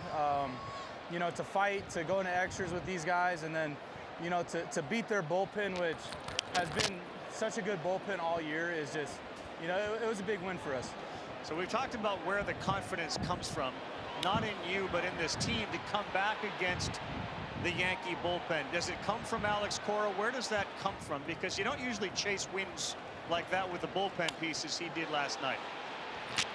Yeah, I think, you know, for us, it definitely stems down from AC, you know, obviously being our manager, but also, you know, it goes from Bogey, JD, you know, Devers, you know, you got Story, you know, we got guys out here that love to compete and, you know, that are superstars in this game. So, you know, we know that we're never too far away. Trevino popped up on the infield. Dahlbeck gives a look. So Coney up here talks about that wall behind you. He said that Dan Quisenberry once said it's alive. It's got a heartbeat. David Ortiz called it his security blanket. What is it like to stand in front of that? Honestly, I love playing the wall here. I love it. I love it. You know, it's just, for me, it's everybody says it's a very hard place to play. And I mean, you'll get some weird ricochets every once in a while, but I feel like all you really have to do is, you know, focus on going in. You know, if you read the ball a little bit. Oh, Jerry! Got my guy Jerry, no! That's a fair that ball. That ball may be fair, and it is, and now he signals it after it hit the third base ump, Jerry Lane. Very delayed call because he was recovering from the ball that hit him, but it is a fair ball and a single for Trevino. And one thing that I can tell you, Jerry Lane would be the first one to say, you do not rub it. But this one got him clean. Doogie, he's rubbing it right now. It got him. Yeah, that's my guy right there. That's probably one of my favorite umpires in the league, and it's tough to see, but he wore it like a champ. Yeah, they're going to go check up on him. You saw some chalk kick up right next to Dahlbeck. Like the championship at Wimbledon right there, right, with our replay. A lot of that going on. Doogie, what has been your favorite play that you made off that wall in left field? Honestly, I feel like earlier this game, I had a pretty good play where Trevino's hit it down. I just, it kicked up to like a spinning, throw to Bogey, and Bogey was able to get him out at second. And, it's just a part of, playing the monster good and just getting the ball in as quick as I could. And, obviously I was going more towards home to cut off the guy from, trying to score, and had enough time for Bogey to redirect the throw and get him at second. The bottom of the order for the Yankees has been really good tonight. Trevino's now 2 for 2. Kiner Falefa singled with an RBI. Oh, has that ladder above you, which of course is there because they used to have to climb the ladder to take the balls out of the net. Has the ball ever gone off the ladder? So I've never seen it. I don't think I've seen it yet. Honestly, I was wondering how they would even get up there because, it's pretty high ladder to start with. I've thought about climbing it. Double ladder. The other one's gone now. Okay. That would be nice if it was all the way to the ground, though. That way, some of the high balls that are high fly balls, I could just maybe get a couple steps in. I was going to say, how about you chasing a ball up the ladder, catching it midway up the monster? Yeah, I mean, if I did that, I don't think I would ever sleep. That would be my highlight right there. You've had a chance to witness 2 iconic ballparks. How do you compare Dodger Stadium and Fenway Park? It's hard. It really is. So honestly, they're my 2 favorite ballparks. Obviously, cliche because I played for both teams. Right field, Bradley going back, and this time the park will hold it. He reels it in. He's got a gun, throws to first. Oh, Cordero couldn't hold the ball or the bag. What a throw by Bradley Jr. as he almost doubled up Trevino. He's the master at deking people.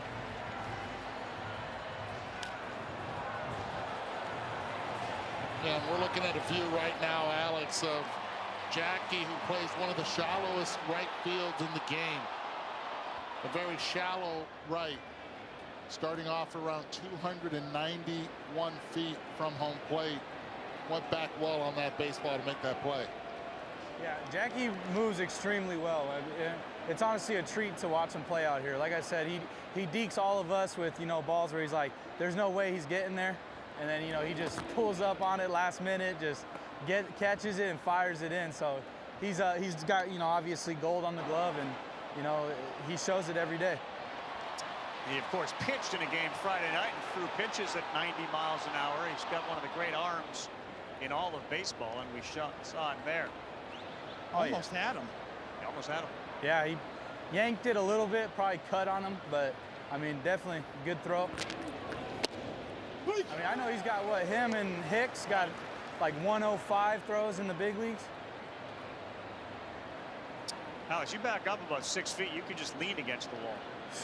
They actually got me playing him on the warning track, but I can't put myself to get on that warning track.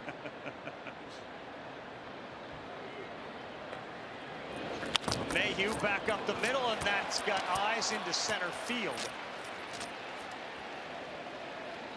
The Yankees continue to hit Nick Pivetta.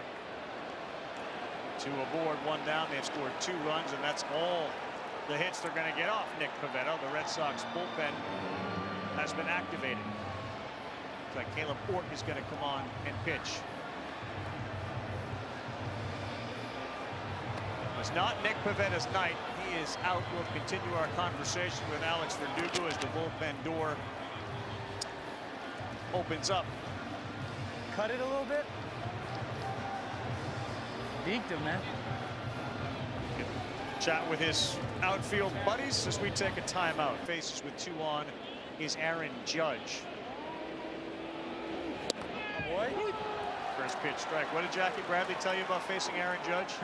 Just that when he was in the box, how big he looks. And also, they also say, like, so we hit all the time. He said on the mound, it looks so much closer than when you hit.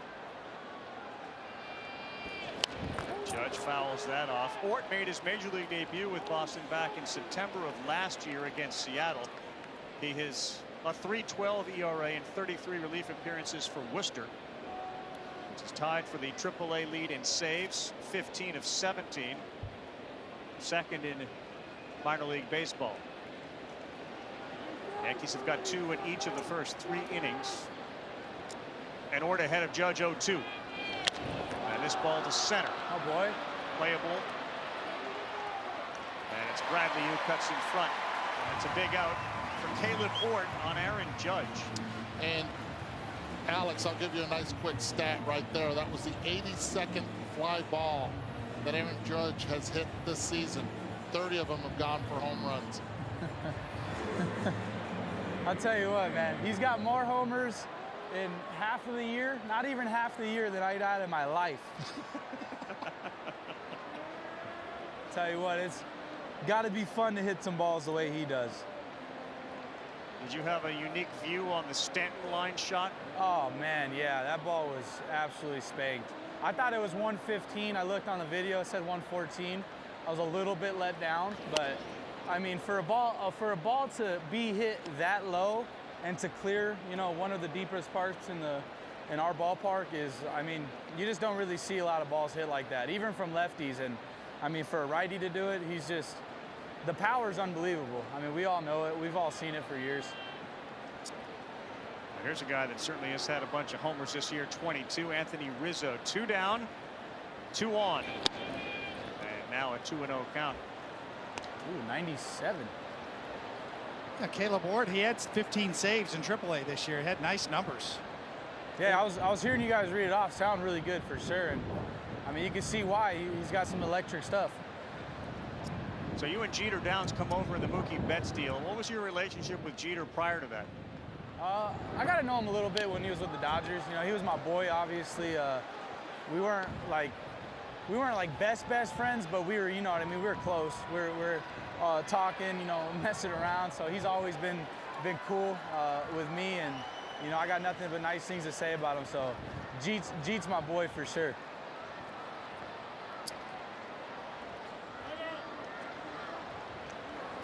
'97 we saw so far from Caleb Ort, so there's some velocity up in the zone.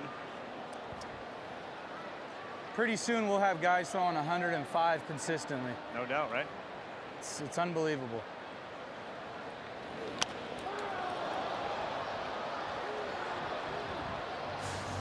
Where are you on banning the shift and pitch clocks, etc., since you're already way ahead of us with regards to the velocity on the arms?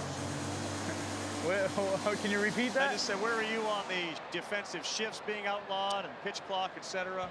I don't know. I mean, I don't know. I feel like there's been some stuff that's been, you know, like kind of pointless. The shifts, I'm excited to see it, you know, where like you can't have a guy like Story right now in right field. Dahlbeck going back. He's there right in front of Alex to make the play. Oh boy, Bob. Hold those chains, Alex. Thanks so much for being with us. We really appreciate it. Thank you, guys. I appreciate it. Bobby says, what's up? And Matt Carpenter, what did you expect? Well, I knew a lot of people in our organization were following him closely through spring training and through what he was doing in AAA with the Rangers, and they were excited to get him. We were a little unsure. You know, we thought we'd have at least a bat off the bench that we coveted a little bit. He's been way more than that. He's been super impactful. He's been great in the room, and more impact tonight. What was it like to tell Jose Trevino and others that they're all-stars? Awesome. You know, don't take that lightly. 3 first-timers, 3 guys that have been there and done that a little bit, and you appreciate the privilege of telling them each and every time. Booney, thanks. Carl, back to you. All right, Buster, we'll see some of the footage of when Aaron Boone brought Trevino and others into his office and told them, you're going to Los Angeles as part of the Yankee crew for the All-Star game. Really emotional, great moment. Trevino's been a star for them this year. As Bogarts rolls one into a shift, that's LeMahieu. And there's one down here in the bottom of the 4th.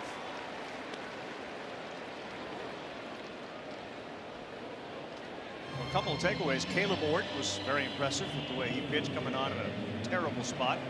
And Alex Verdugo's a natural with the microphone on. You don't even have to ask him a question. You just wind him up, he'll go. You should keep it on. I bet he'd do it during his at-bat, too.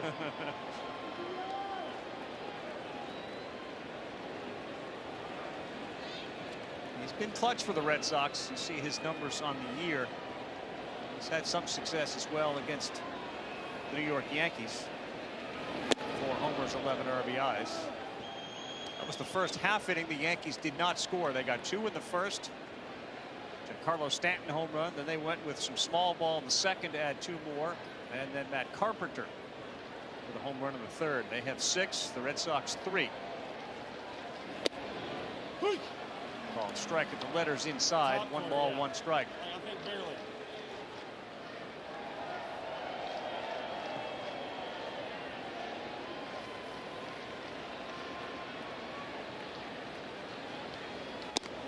Two balls and a strike. One of the differences between the teams record-wise is that the Red Sox are 10 and 20 against the American League East.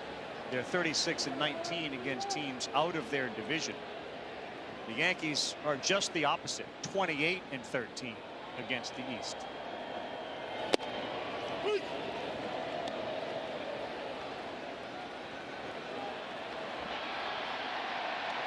And by the way, the Baltimore Orioles won again today. They've won 8 in a row. They're a game under 500.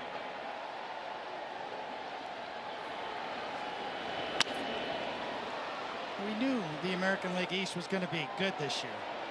But they're 1 game from having every team in the division at 500 or better. That's just remarkable. And we have the utmost respect for Dave Roberts, but the idea that he suggested the NL West was the best division, and you have these 5 teams now all one within a game of 500 and everyone else over. We'll talk with Doc around the All-Star game about that. That one is past LeMahieu. And Alex Verdugo is aboard. Let's go back to that time that Aaron Boone spent with his All-Stars and broke the news to him. Well, the most dominant reliever in the sport gets to go to LA for the All-Star game. Sweet. Congratulations, man. Awesome, dude. Appreciate it. I mean, you gotta let all Hialeah know. They gotta go to LA, brother. You are going to LA. The legend of Nestor Cortez is a little break in the championship run next week. I think you should go to LA so you can be in the Midsummer Classic. Let's go. Yeah. Hosey, you're an all-star. Wow, that's tremendous. And the joy Aaron took in delivering the news and the way it was received. You can't see Jose Trevino's reaction enough. He's got the hidden camera in his manager's office. How about that, huh? But it's, just the hard work of Trevino, who didn't really go through a spring training with the Yankees. Think about it like that, and to be able to have such a dominant pitching staff, catch them because it's mostly defensive first, and he's come up with some big hits this year for the team. So 6-3 ball game, and it's 0-1 Trevor Story. 0-2, 96. Still good velocity from Ione on pitch number 61. Now, we talk a lot about catchers' defensive value, framing runs, a lot of new metrics on the defensive side for catching. Well, probably the best metric you can look at is the Yankees' production on the pitching side. Directly related to the guy behind the plate and the job he's done this year for every pitcher that he's caught. 100%. 0-2. That's high. 1 ball, 2 strikes to Trevor Story, who bats with 15 homers, 55 runs batted in.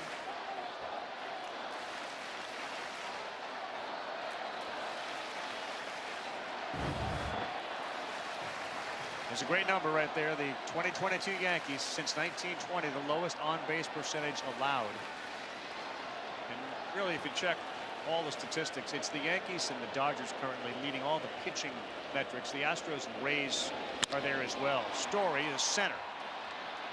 Aaron Hicks is there for the second out of the inning. Then he dropped it, but he dropped it on a transfer. So he will be called out. First base umpire was all over that right away. The crowd let everyone knew that that ball came down.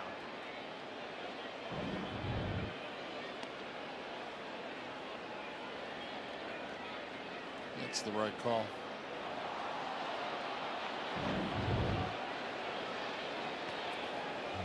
Enjoy the show with baseball's two biggest events. Back-to-back action begins the T-Mobile Home Run Derby on ESPN July 18th at 8 Eastern. The field is shaping up to be incredible. And then the biggest stars in baseball stage at the 92nd MLB All-Star Game. It's presented by MasterCard. That's July 19th on Fox.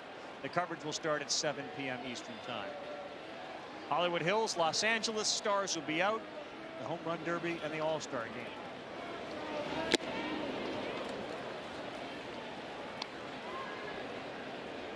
Did you feel that way? It was interesting what Bradley, who of course plays the outfield, but when he pitched, he said it's amazing how much closer it looks like from the hitting position versus the pitching, and how big a batter looked. It's so true, because the backstop's close to home plate here. So when you're standing on the mound,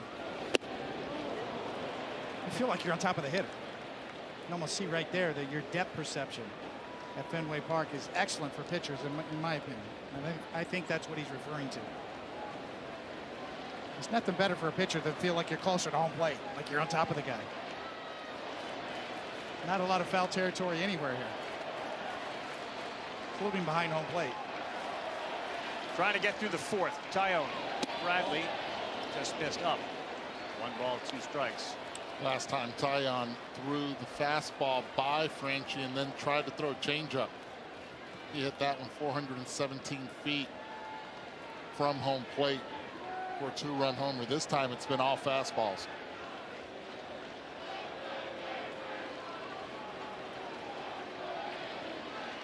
One and 2 to Franchi, and he is gone. Frustrated with that. 96 from Jameson Tyon. So he gives up the homer to Cordero, but not this time. He punches him out.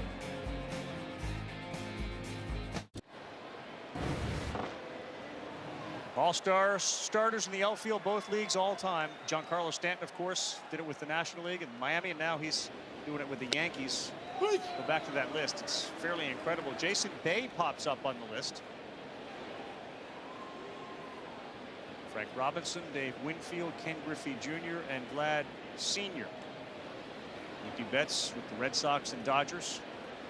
Now Stanton, who looks at a pitch from Ort that's down. 1 ball, 1 strike. The Red Sox designated Hansel Robles for assignment. This was the guy that got on the radar quick. Late close games, he was outstanding. The manager in Worcester, Chad Tracy, would say about him, he's been our safety blanket. Pretty good stuff right there. 1 ball, 2 strikes. Selected from the Yankees in the minor league portion of the Rule 5 draft. Always had good stuff, sharp sliders you see there, but the secret to his success this season has been getting ahead of hitters. You get ahead, you'll get a lot of chases. Jim Abbott is pitching coach in AAA, doing a really good job with a lot of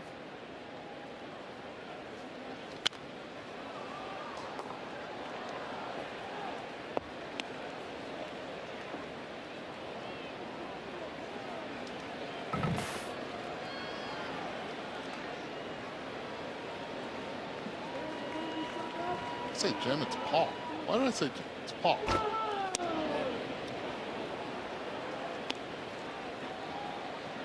2 balls, 2 strikes. I can't get on anybody about names. Still looking for Mark Canna.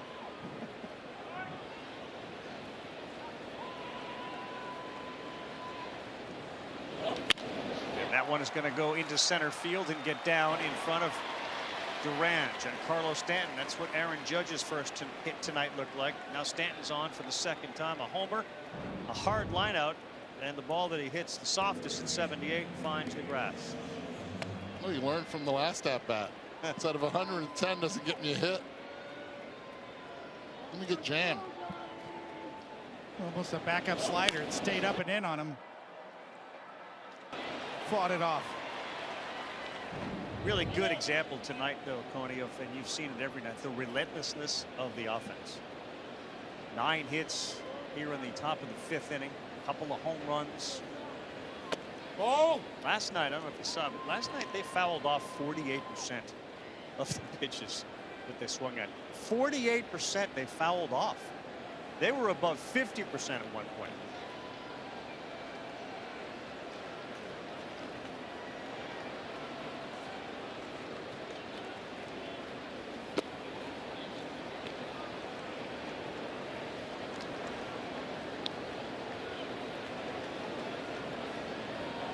It also seems like, Carl, it seems like when a couple of guys start to struggle, a couple of guys start picking it up. Hicks and Donaldson picking it up. Judge and Stanton kind of struggled over the last week or so. Not tonight for Stanton, though. He seems back. 95. Donaldson confused on that. 2 balls and a strike. Donaldson and Hicks, the only 2 guys who have not gotten a hit tonight. Donaldson's the only who has not reached base. Punched out twice.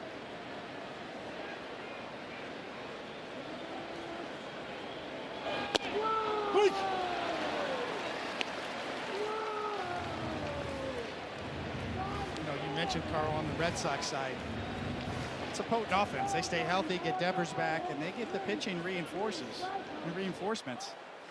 This team feels pretty good about itself. Yeah. Regardless of what's happening tonight or in this series.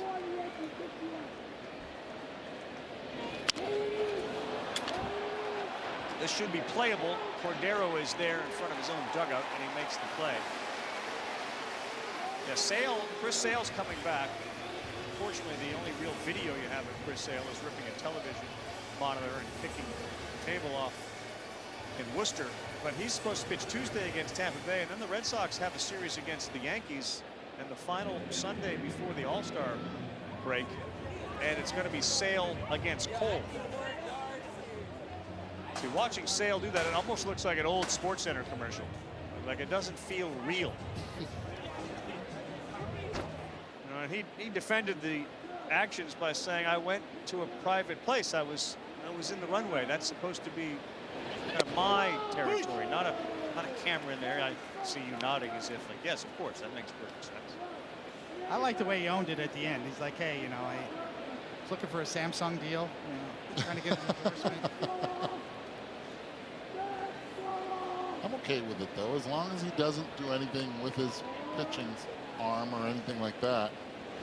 I've seen a lot of snappages in my career. Absolutely. We used to have a class in learning how to snap. And never with your pitching arm or your pitching hand. Right. Out of sight, get away from everybody. Nobody else gets hurt. Matt Carpenter, the home run hitting machine now for the New York Yankees. 2 balls and a strike. I'll say this, if they are right, Chris Sale, Nathan Eovaldi, 1 and 2 in any playoff short series with this Boston offense is nobody's pleasure to meet. They could be very dangerous. Nathan Eovaldi, a proven postseason pitcher, if he's healthy. 3 balls and a strike to Carpenter. How about that number? 21 hits with the Yankees, and basically 10 of them have gone over the walls for home runs. Matt Carpenter said he hit a ball harder last year. Now this year, he said, he hit a ball harder this year than he has in 4 years before this. So he found something. Crisis of confidence is gone. How about the home run hitter laying a bunt down? Vasquez, he loses it. Carpenter to first. Small ball for the Yankees. And if he would have played it cleanly and he threw it to first and it would have hit Carpenter. Carpenter was so much on the inside part on the fair ball territory that the umpires would have definitely made a call against him. Watch Carpenter right here. He's trying to go down that third baseline can. He stays on the fair territory, but he's not able to make a play.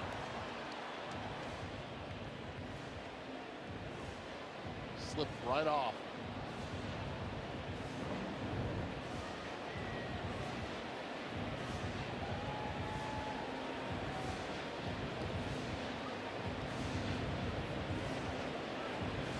Talk about the element of surprise on a 3-1 pitch in the driver's seat. Your last at bat, you launched one. You got 10 home runs in almost no time at all. But you're going to do this. Obviously, against the shift, he was trying to do it down to third base a little more, but nonetheless, here he is, first and second.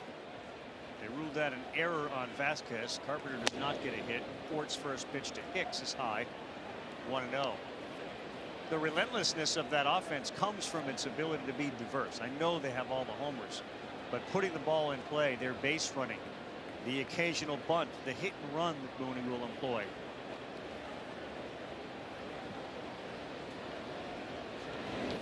It's a great point, Carl. You know, you get the sense with Aaron Boone that he's really much more comfortable in his own skin now. He's on a second deal there. Yes. He's gotten by the sort of honeymoon period or whatever you want to call it. And now, you know what? He's bringing what he really believes to this team and has more confidence to be assertive. And to your point again, is that running game. That's what he believes in. A couple of hit and runs this particular series. That was his best asset. I mean, he's an unabashed fan of base running, base stealing.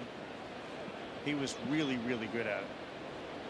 Let's not forget last year they were terrible at running the bases. They ran into a lot of outs at home plate and on the bases. They sometimes didn't take that extra base. Now they're being uber aggressive. And if they're called out on the bases, it's okay. Hicks on the ground. Cordero for one, back to first. Ort got his foot on the bag. That's a big double play for the rookie reliever. Cordero started it. Bogarts helped it out. We'll have the conversation that David Cohn had with Aaron Judge as we continue. There's Aaron Judge, and in his audition for 60 Minutes, David Cohn sat down with Judge before the game. It's such a good vibe on this team this year. You know, you got DJs in batting practice at Yankee Stadium. Every time you guys win a game, it's like, I walk by the clubhouse, it's lit up. It's like the club. Reminds me of the 80s Mets, you know, like we're out at the club. You know, tell me a little bit about the vibe, the difference between last year and this year. Well, first, Coney, we got a great ball club. I think a lot of guys in it have confidence in each other, and when you got a team, you know, great ball players that trust each other and go out there and compete every single day, you know, it makes for some, you know, fun days at the ballpark. And you know, we're kind of an older group, you know, so I think that kind of helps out too. We got a lot of guys that have won World Series, been on long playoff runs, been in big moments. So that just allows us to go out there and have some fun. And, you know, when something happens on the field, if we, you know, lose a lead early or if it's a close game late in the game, you know, we're still having fun knowing that, you know, we're in every single game. So when you got a team like that that supports each other, you know, on and off the field, you know, it makes for some, like I said, some fun days at the ballpark. Yeah, it seems like you guys have a lot of fun. History of the Yankees. This is the second time you've hit 30 home runs before the break. You know, you think about, you know, I know you think about your team first guy, you always have been.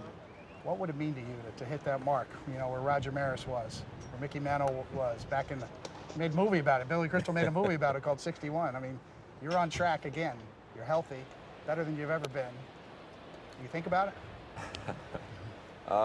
You try not to. Right.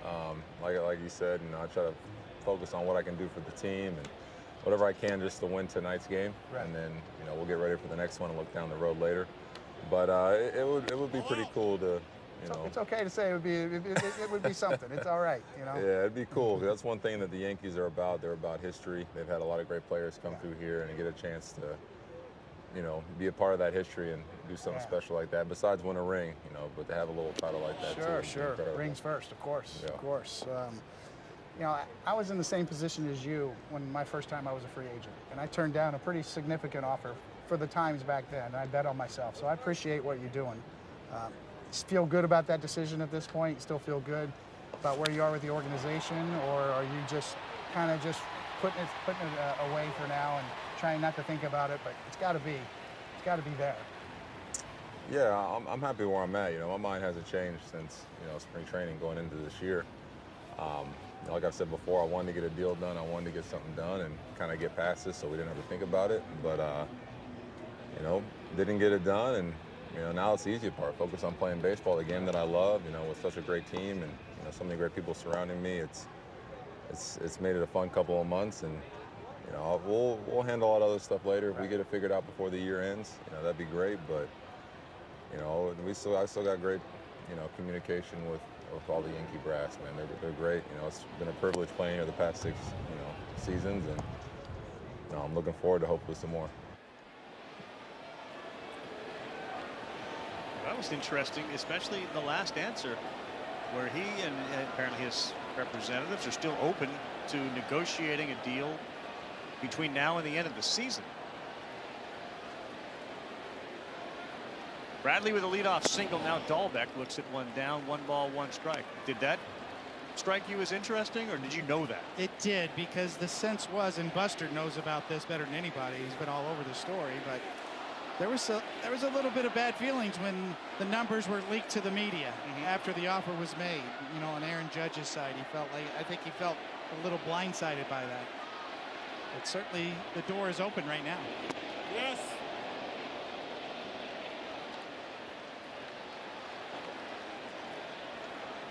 Well, he's definitely doing his part, right? He's putting up the numbers, no doubt. He's healthy, healthier than he's been in a long time.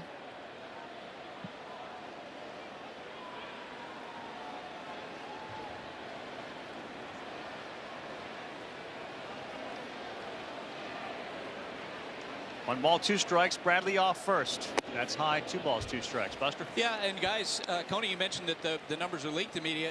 No, Brian Cashman, the general manager, actually sat in a press conference and told the reporters this is exactly what our offer is, because he knows how important Aaron Judge is to the fans. He doesn't want to have wrong numbers out there, so he just put the numbers on the table, and I think that was a surprise in Aaron Judge's camp. Now, the idea that he would sign so close to free agency, forget it. He's going to want to test the market, and the big question going into the offseason, will there be an owner inspired to make a massive offer to Judge, much in the way that Artie Moreno did when Albert Pujols became a free agent as he left the St. Louis Cardinals. Yeah. Dahlbeck, that's a fair ball. Trevino will have 1 play, and that's to first to get Dahlbeck down to second. Timeout.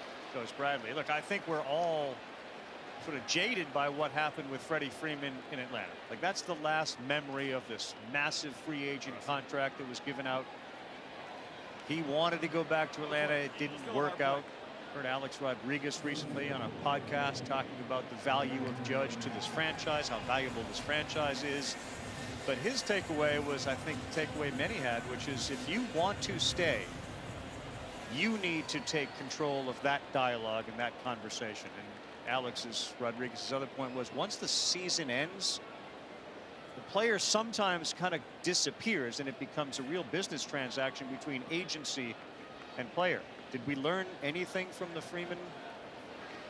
It's an excellent point, and I think every other player should certainly be more assertive in their relationship with their agents. And the message can be sent, and I know, speaking from experience, you can always circle back with Brian Cashman and say, you know what, before you make a decision, come back to us, give us one last crack. There should be a gentleman's agreement, and it seemed like that thing with Freddie Freeman in Atlanta unraveled so quickly.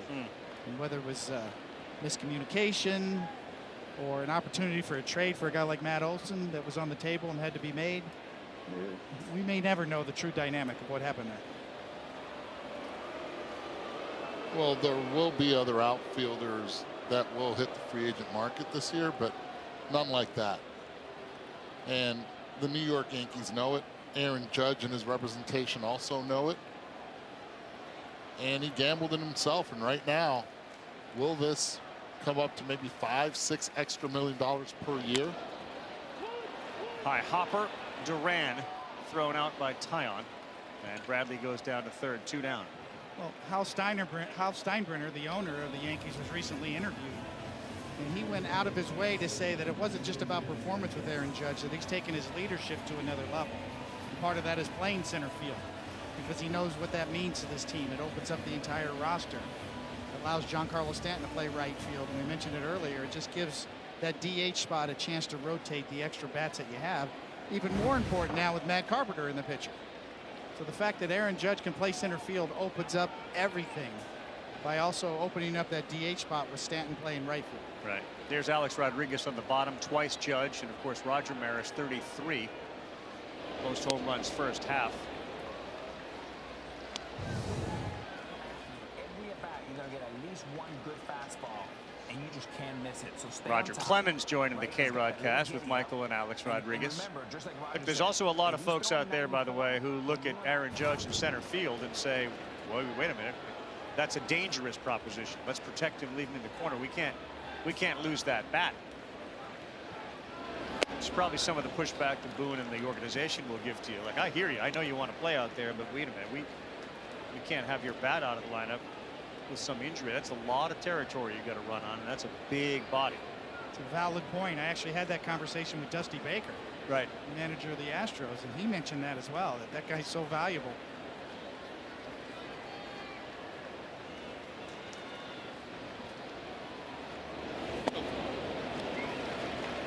Yeah, and not lost in this conversation, the business will take care of itself.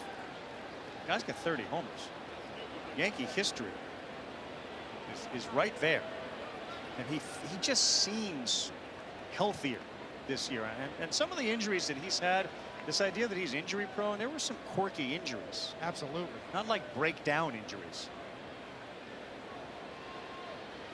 It's so easy to throw that label on players nowadays. They get hit with a pitch or right, something that's out of their control, makes them injury prone. No. Vasquez, this one deep. Stanton going back. There's the monster. It is off the wall. Vasquez to second. Oh, he does not slide, but he gets his toe in there for a double. He brings in Bradley at 6-4. I'll tell you what, Christian Vasquez thought this ball was out of the ballpark when he hit it. He didn't get out of that box running at all. He already has one home run in the books. Takes a smile there because he knows he barely made it there, but it's almost the same pitch as the one before. That little cutter type slider hits a little bit off the end of the bat. He's played a long time in this ballpark. He also stands to be a free agent. And Giancarlo Stanton, who was playing very shallow, wasn't able to get next to that, but that exit velocity of 92.8 miles per hour off the bat got him a double.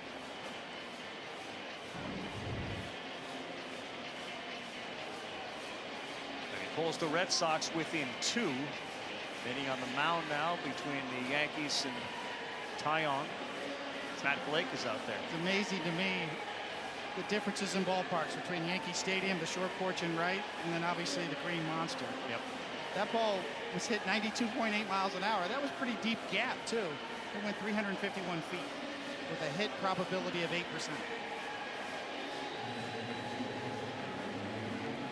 Except for the heartbeat of that big wall out there. And it's coming to life. Hit right off the scoreboard. So Vasquez doubles. J.D. Martinez now with the chance to tie it and break a long homerless streak at Fenway. And this ball is rocketed to right. Did he do it? Judge will not get it. The streak without a homer is over and the game is tied.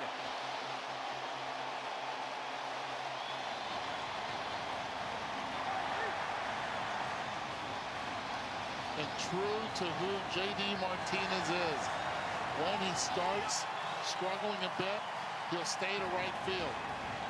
Saw the distance covered on this one, 392. The home run from J.D. Martinez, not waiting a second. Another attempt at a fastball up in the zone. J.D. keeps his hands up. Barrel stays through the zone long enough. He ties this ball game at 6. First home run at Fenway since June 14th. He had gone 93 consecutive at bats without a homer. His longest drought since 2014. J.D. Martinez's homer ties it. And we're in the bottom of the 5th. It's a brand new ball game. Xander Bogaerts.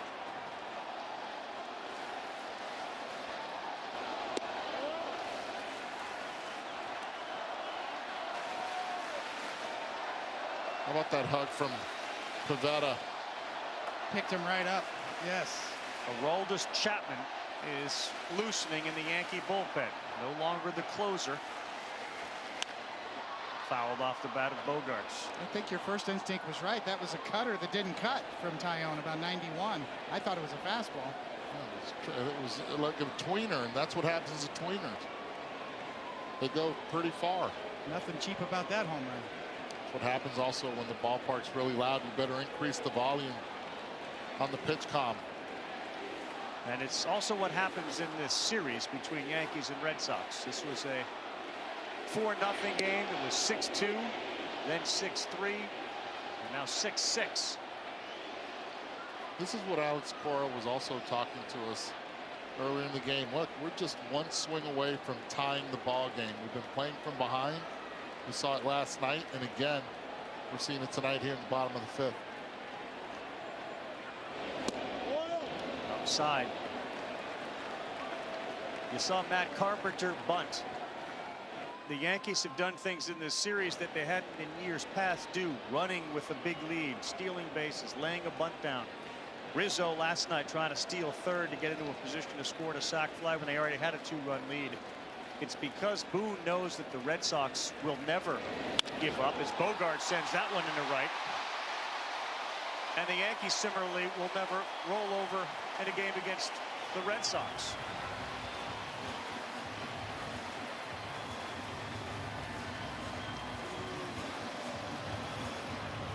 Same way Nick Pivetta needed to get through that inning before he gave up that homer. It felt like Tyon, after the meeting with Blake, just needed to get through that Martinez at bat, and it didn't happen. Exactly right. Just trying to give Chapman enough time to get loose here. And this is interesting because you would rather bring in Chapman in a clean inning. Doesn't hold runners really well. Boston most likely would be all over him on first move, even though left on left. Alex Verdugo, a walk and a single.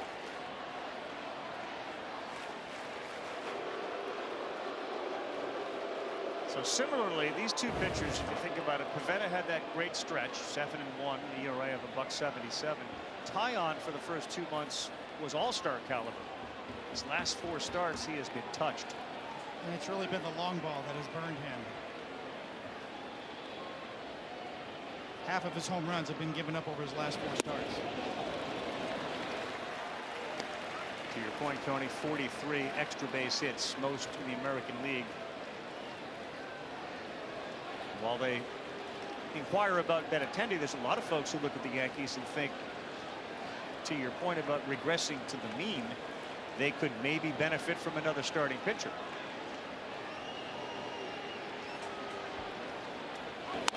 Verdugo to right, coming hard. Judge still coming, and he covers a lot of ground with those long legs. He's there to make the play in right. And the Red Sox have 3 home runs tonight. Cordero, Vasquez, and now J.D. Martinez. Sunday night baseball, all knotted up. A 6-6 ball game. A lot of crooked numbers up there. The Yankees 27-1 this year when leading by 4 or more runs. New pitcher for the Red Sox is Hirokazu Sawamura.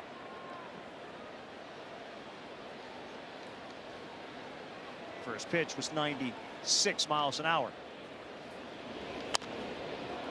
Trevino will send that one to the seats.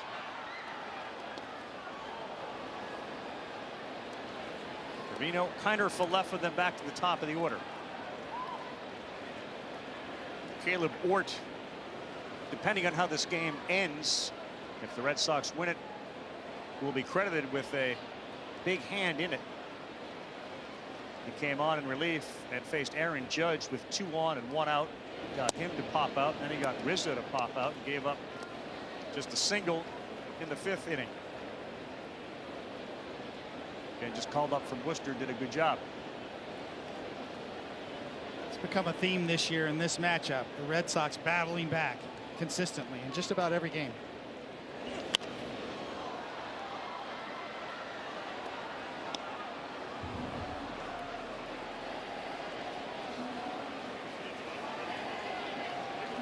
You have so many representation from that AAA team, from the Worcester team, and you have to give a lot of credit also to the coaching staff, right? Getting them ready. From Jeter Downs, who came up for that cup of coffee and then turned it around and got a big hit for them yesterday. Today, Caleb Ort. 1-2, strike 3. Let's hear from Nestor Cortez, spiked up about all the Yankee All-Stars. Come on, Trev!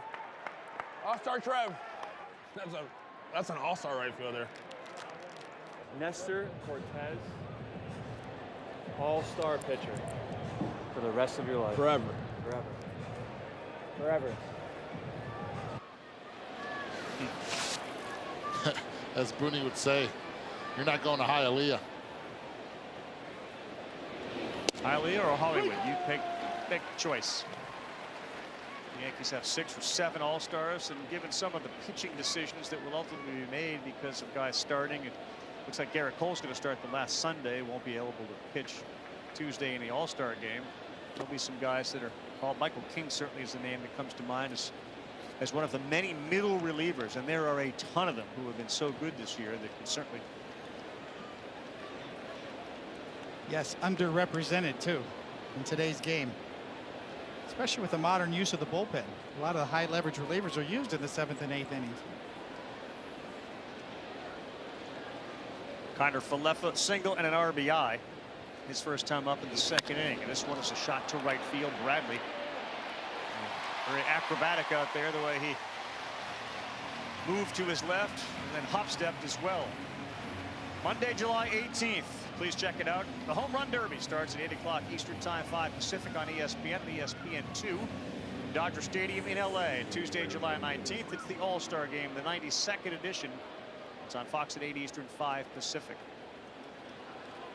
It's the coolest part. The first time that y'all went, it's so cool to see what it means to somebody like Nestor and Trevino, because sometimes you get jaded because you see the same faces. Yes. It means a lot. You know, and Anthony Rizzo, he shows his leadership right there forever. Forever, ever. You can never take it away from somebody like a Nestor Cortez, who's got such a great story. 36th round draft pick, released a couple of times, bounced around, finally figured it out. Nobody can ever take that away from him. Solomore's velocity is good. 97 miles an hour to LeMahieu for a strike. Evens it up 1-1. He has not allowed more than a run, only 1 run his last 5 outings, which covers 8 innings.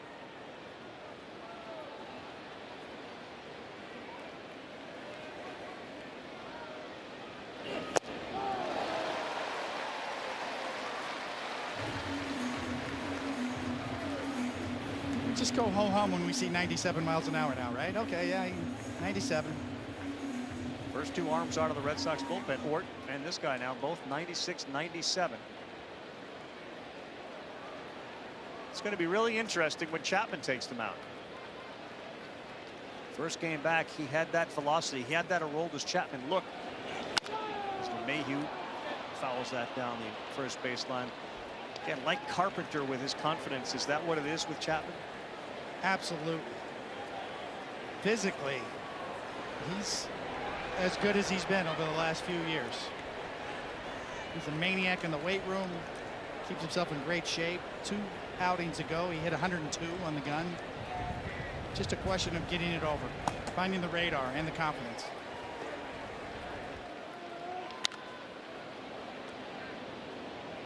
Big question is, Holmes threw yesterday, right? So did Michael Cain. Licky as well. Use Chapman here. You know, now it would be more as a hold if the Yankees aren't able to score. Try to keep it at 6. I'd be curious to see what happens afterwards, after Chapman. Where does Aaron Boone go?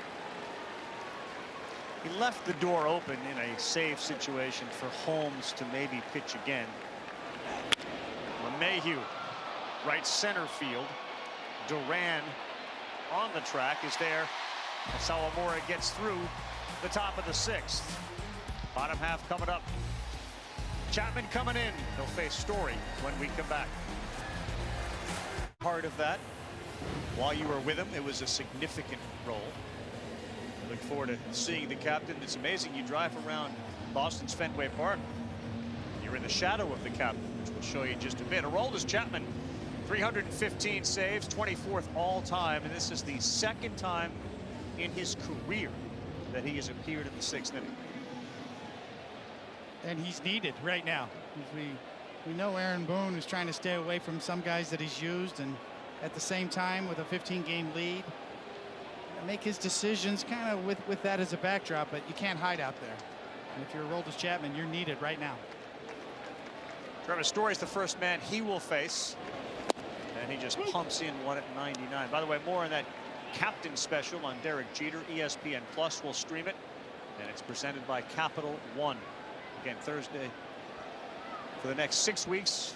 And the first episode follows the Home Run Derby on the 18th.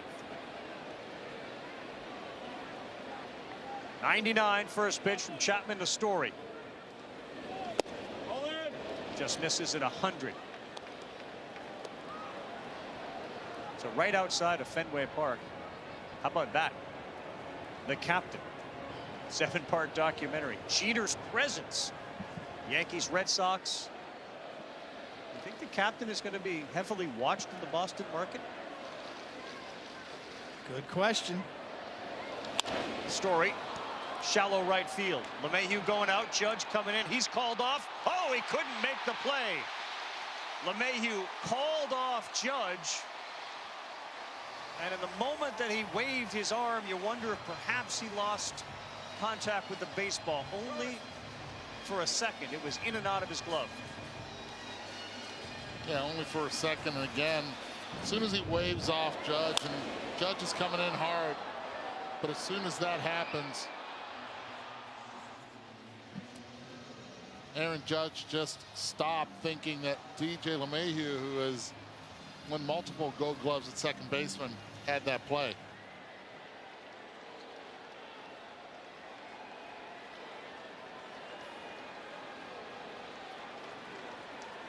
Chapman now will throw to Franchi Cordero, already with a homer tonight.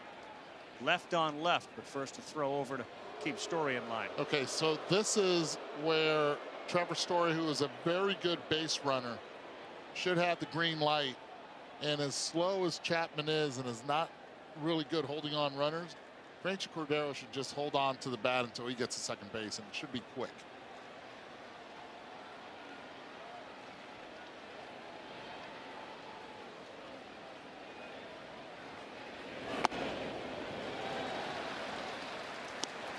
David, you've seen a lot more of Chapman than I have. Because Chapman is trying to be quick to the plate, does the arm catch up with the bottom half? Once again, it's a great point. Where the threat of the running game can impact the pitcher. By Chapman trying to slide step, does he lose a little bit on his fastball? Does he fall behind or make a mistake because of the threat?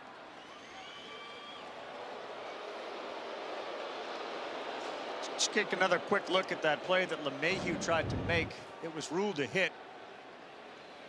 It already waved Aaron Judge off and then went right in the web and came off. Right there, just danced around in point of impact. No chance.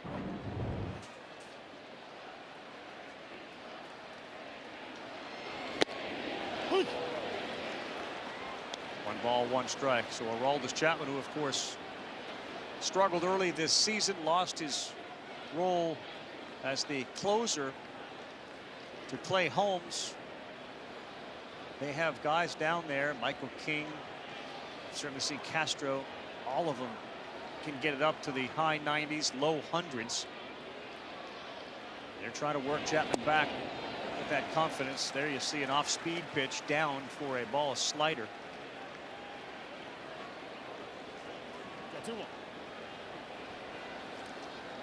Yankees also have a couple of their injured pitchers on the mend and on the way back, and Jonathan Loaizaga. Yep. And Domingo Germán. Domingo Germán is here at Fenway Park, not active, but pretty close.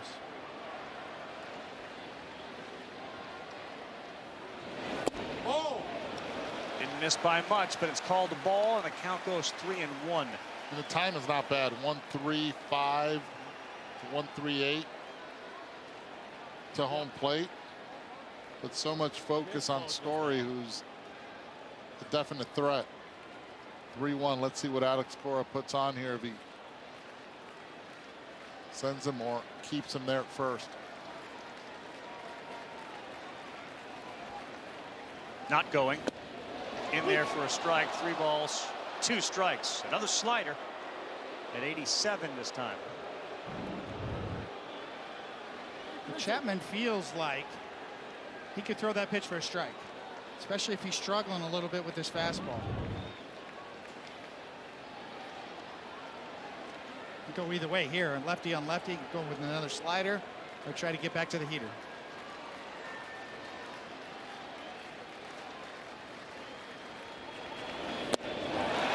Misses down. First and second, nobody out.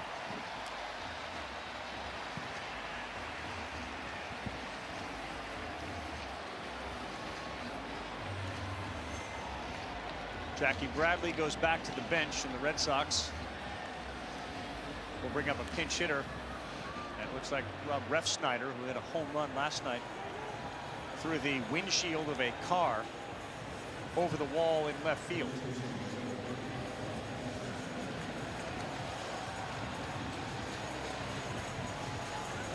Alex Cora going for it right here in the bottom of the 6th inning, putting pressure on the Yankees, even though he knows that at bat could potentially come back around and play big if it's in the bottom of the 8th or 9th by taking out Jackie Bradley Jr., who had a nice at bat the last time up.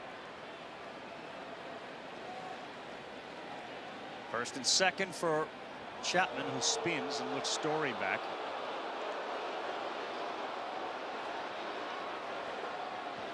A whole different role here for Chapman with all new circumstances.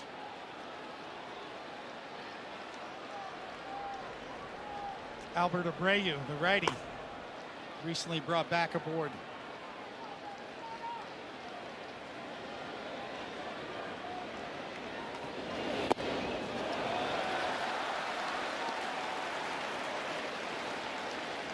You go back, how big was that play for the, in your case, the mind of Chapman? I mean, he couldn't hold on to that baseball. Yeah, the first out of the inning, absolutely. You saw Chapman's reaction on the mound.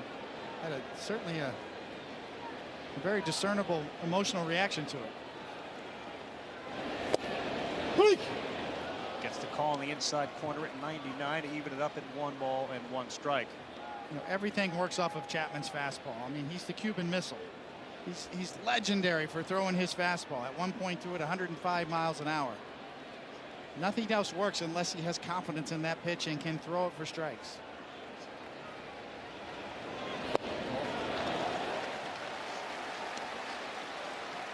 Refsnyder's home run last night, 436 feet.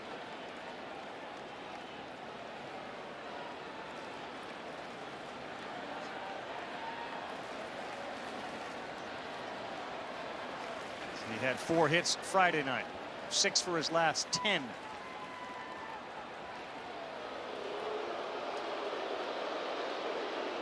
I mean, this is definite mind games going on right here. Chapman trying to change his looks on the mound. What I mean by that is, as soon as he comes up, his tendency is to look to second base. He's already changed it up by looking twice. Right now, you see him look at second. He goes home, and usually that's when he delivers. Solid contact, but a foul ball to the upper deck down the first baseline for the former New York Yankee, Rob Refsnyder. Out of the 4 pitches that he's thrown so far in this at bat with runners with a runner at second, that has been his tendency. Check at second, look home and go. Let's see what he does here.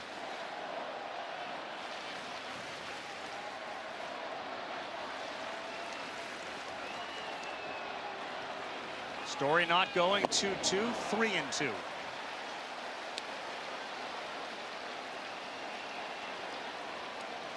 How long a leash does Chapman have? Well, if he can't throw strikes, and you know, Aaron Boone has shown that he will go get him.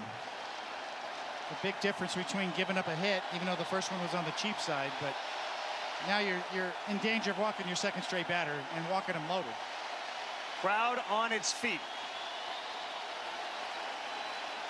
3-2, runners go. Ball 4, bases loaded. And there is nobody out in the bottom of the 6th. And I love that call by Alex Cora, where you see it frowned upon with no outs to have the runners go. But with Chapman, knowing that the runners are in motion, takes him off his cadence at the mound. Tried to slider to backdoor it, didn't break.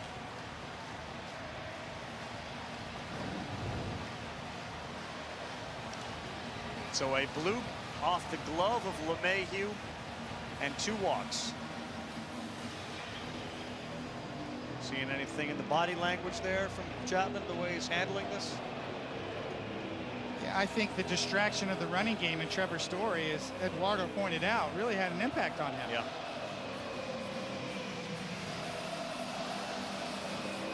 Coney, you think he absorbed any word that was said to him in that moment? No. You could see Matt Blake kind of almost yelling at him. Encouragement. This was the play that started it. LeMahieu had it in his glove and it fell out. And now Bobby Dahlbeck, who's the 9-hitter, will come up with the bases loaded. He's got a 5-game hit streak. He's 0 for 1 tonight. Fielder's choice.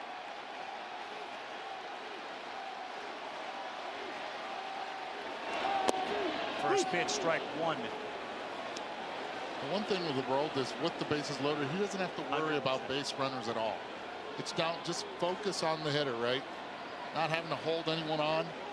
Make your pitches, and if you do that and you're able to get Dahlbeck, you have a left-handed hitter on deck in Durant.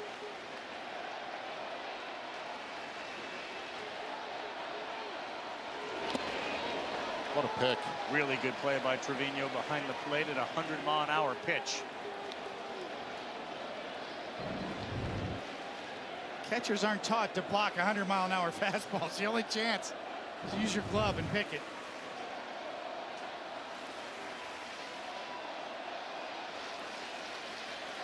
Only 40% of his pitches tonight of the 17 have been strikes. 1-1. Dahlbeck homered on Friday. Oh, wow. He wanted that one, needed that one. K-Zone certainly said that was a strike.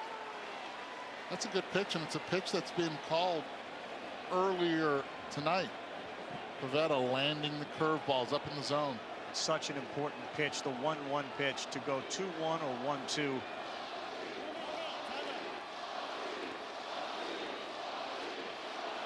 Seriously, this is really cool. We're in the bottom of the 6th inning, and the crowd is into it. A lot of baseball left.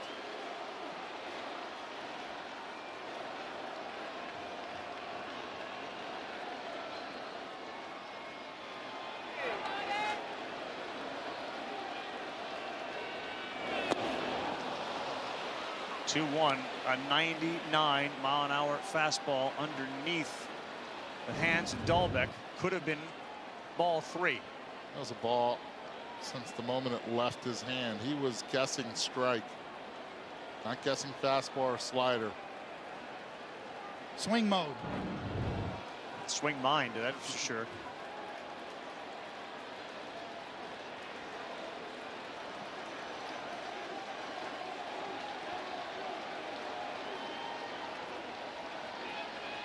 Got him.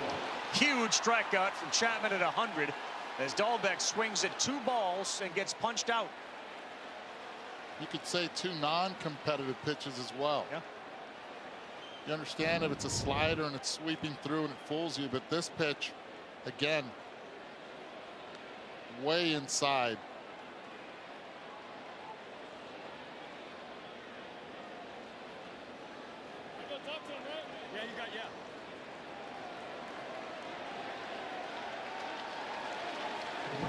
The Red Sox look like they're going to bring up a pinch hitter. Is that Devers? Or Jeter Downs with a bat? That's Jeter Downs who's got a bat in his hand. He's walking out with Christian Vasquez. And what a moment for Jeter Downs. Figured with his first hit last night, scored his first run. As he said after the game, it's not something you could even dream about. Like, it's make-believe. What happened last night, scored the winning run. And now Jeter Downs, named, of course, for Derek Jeter.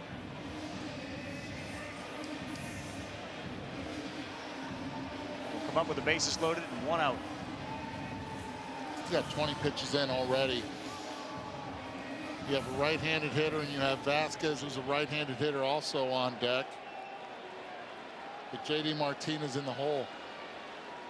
Aaron Boone sticking with Chapman.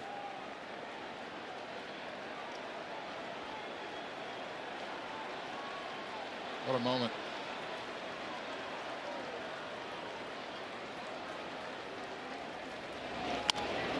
Downs got jammed as Chapman has lived inside the last 3 pitches. Jeter Downs found out in Worcester that he was going to be called up, but he wasn't sure. Does he stay and watch the rest of the Worcester game, or is he going to be activated? In 5th inning, he left Worcester and arrived here yesterday in time to get into the game as a pinch runner. Scored a run, then he got a hit. And now the biggest spot of his professional career. 99, and Chapman starting to feel it. 0-2.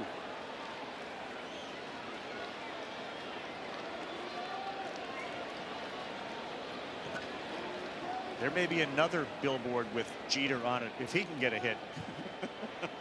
The irony is incredible. It just is.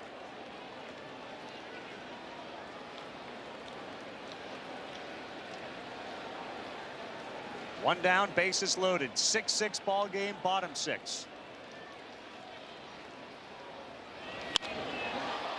Shallow center field. LeMahieu's got his hand up again. Oh, he missed another one. There's a force out at second. The run will come in. And the Red Sox grab a lead. Was Aaron Hicks close enough to call him off it? Twice this inning, LeMahieu has gone out to the outfield. Once he called off Judge. Here he calls off Aaron Hicks. Well, we've seen it in the previous nights where it's been the inability of the Red Sox infielders to make plays on pop-ups. This time right here, he raises that right hand. As soon as you see that as an outfielder, you're like, okay, he's under it. And for some odd reason, he's not. And both Aaron Hicks and Judge just give up on it because he's calling them off. Again, as a middle infielder, you go out until the outfielder calls you off. DJ LeMahieu, in this inning, it just hasn't been his, and the victim right now has been Aroldis Chapman and the New York Yankees. Both of those balls could have been caught by the outfielders. Certainly the one in center field. It felt like Aaron Hicks got a little bit of a bad jump there. He kind of went sideways, was fooled on the swing. But your point is well taken, Eduardo. I mean, DJ LeMahieu went after it like he wanted it, and they're not easy plays. 7-6, Boston leads. 2 down now. Vasquez homered and then doubled off the wall. Oy. 101 mile an hour from Chapman.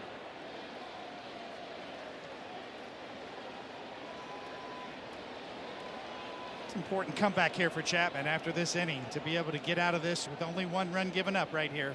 It's a big deal for not only the Yankees in this ball game, but for his confidence. LeMahieu moves all over the field. He plays first, he plays third.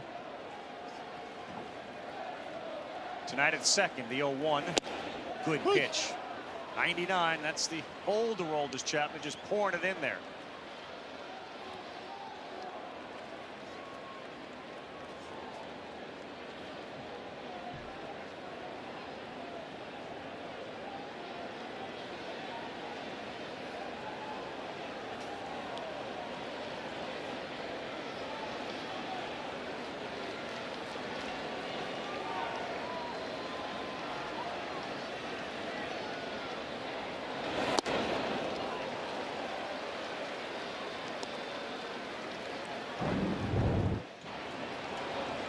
Watch the base runners here, and wondering with Refsnyder, he should be halfway here. A little bit further if he's already calling for it, going away from the play. The instinct of that middle infielder isn't to go to first. It's actually to look home first, then third, before then you look at first. Fielder's choice RBI. And no one's covering it first. For Downs, he's off and running. And Vasquez, wild swing and a miss. Chapman will leave the mound, giving up just 1. Now you be the judge at home. DJ LeMahieu called both of these balls, 1 in right field, 1 in center field.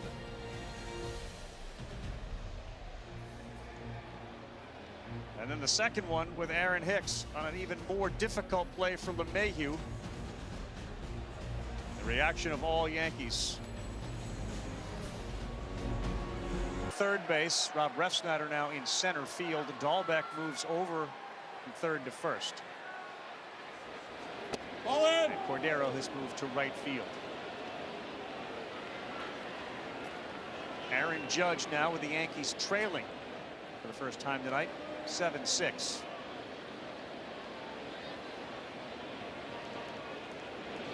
Alex Cora went all in the bottom of the 6th inning, very similar to what what Kapler has been doing in San Francisco.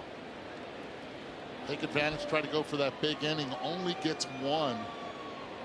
Now he's hoping that this lineup can carry him the rest of the way. The pitching can hold against this tough New York Yankee lineup. Tall order against this lineup. And the tallest guy out here is at the plate ahead 2-0. 2-1. Second inning of work for Sawamura.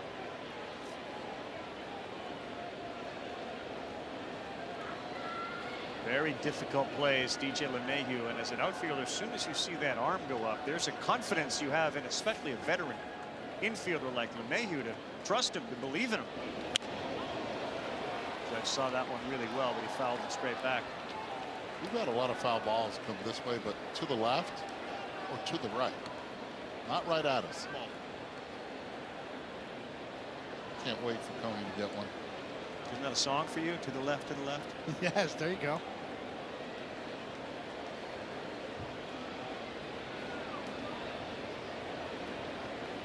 Coney's thinking more left hip. Yeah.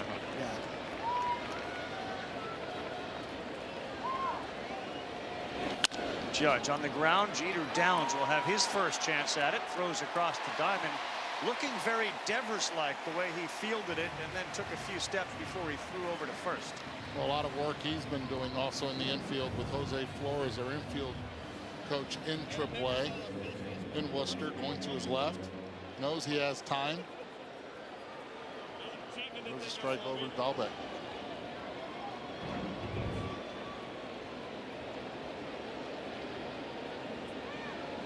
And now Anthony Rizzo doubled in the second inning.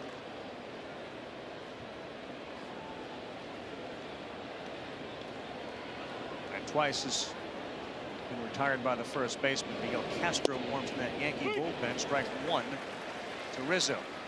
Agree with that call. Thought it was down and away.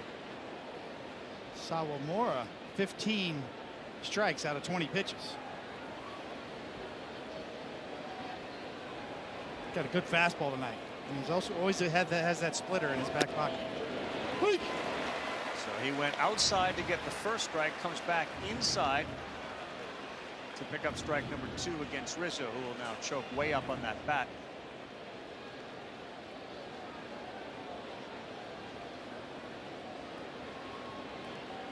Anthony uses the 34.5-inch bat, 32 ounces.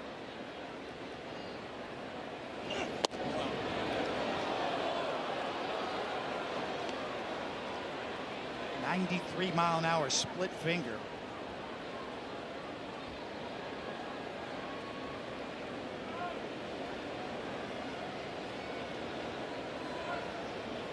Story is about 30 feet into the outfield grass. Bradley's not that far behind him in right field as Rizzo rolls one to first.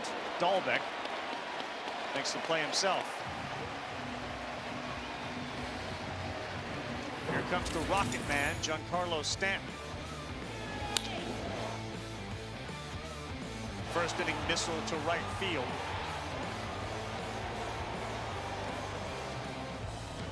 That put the Yankees up 2-0. It was his 22nd of the year, and he picked up RBIs 55 and 6. How many times, Coney, would you be in the dugout and you would say, "Get up, get up"? G says, doesn't need to get up.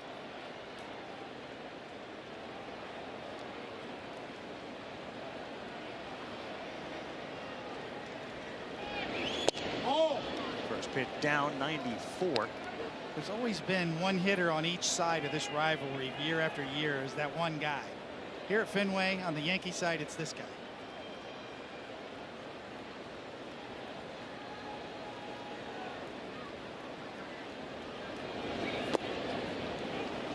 On the Red Sox side, it's Devers, who has just owned the Yankees. Yep. Just a little bit, Christian. Devers again not available tonight. Lower back pain. There you see him.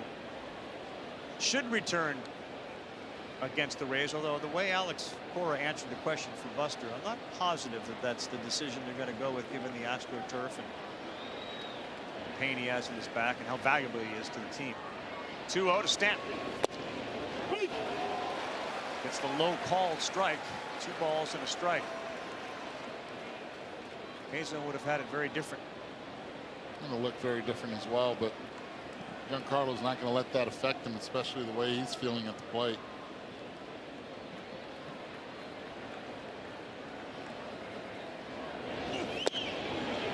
Another one off the plate, called a strike, and now he's shaking his head.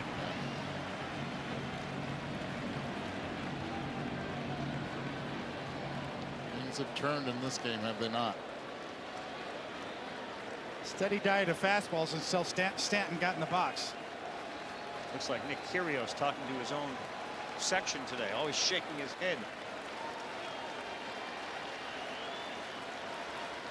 2-2.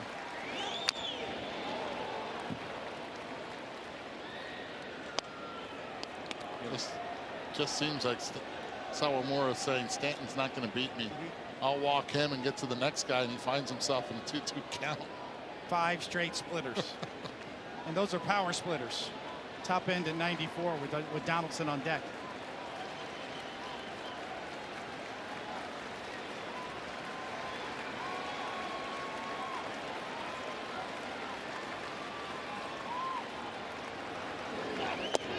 Strike 3 called. Another one off the plate. And Stanton fires his bat down to the ground. The pads follow. He is upset at those called strikes, and so is Aaron Boone. And he should be. Trip Gibson missed on all the strikes he called. Been calling a really good game, but that at bat right there, Giancarlo Stanton took the pitches he needed, and they all went against him. Boone is coming out, and he may be getting thrown out. He's talking with Trip Gibson. We'll find out when we come back. What transpired just in a second, but new pitcher now on the mound for the New York Yankees. It's Castro. This was it for Boone. He kept holding up 6. And then complaining that you missed the down and then you missed the up. That was the ejection, and then he came out and got his money's worth with both Trip Gibson and Jerry Lane. Well, if you're one of the hitters for the Yankees, the big guys, this is one thing that Aaron Boone does really well. He backs his guys up. First pitch, ground ball. Kiner Falefa throws across the diamond, and it's not held on to by Anthony Rizzo. It's going to be an error on Kiner Falefa. Bad throw. Rizzo's usually so reliable. But an error to start the 7th and a man on. He had all the time in the world, but he dropped his elbow. Take a look right here. Watch the angle of that right arm. As soon as he does that, it is a tough pick for a first baseman. Why? Because over the top, it'll come in true. This way, it'll skip up a little too much, and when that happens, Anthony Rizzo, who's as good as anyone at first base, couldn't make that play.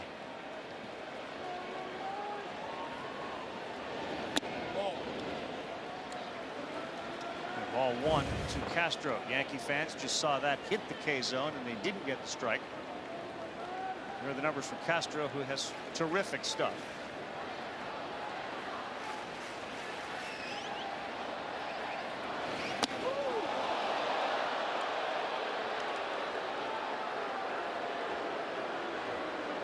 It could get interesting now. 2-0.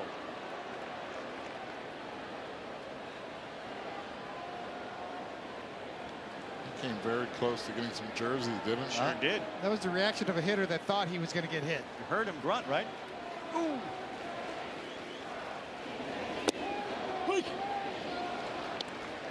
Two balls in the strike. There may be 15 games separating them in the standings, but the intensity is as nerve-wracking as it's ever been. This ballpark has been electric, and again, next weekend, Yankee Stadium.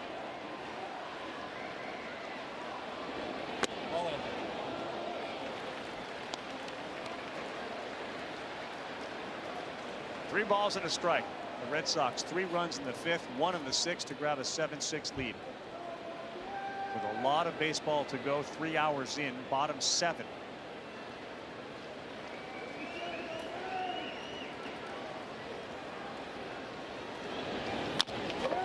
that one's going to roll foul.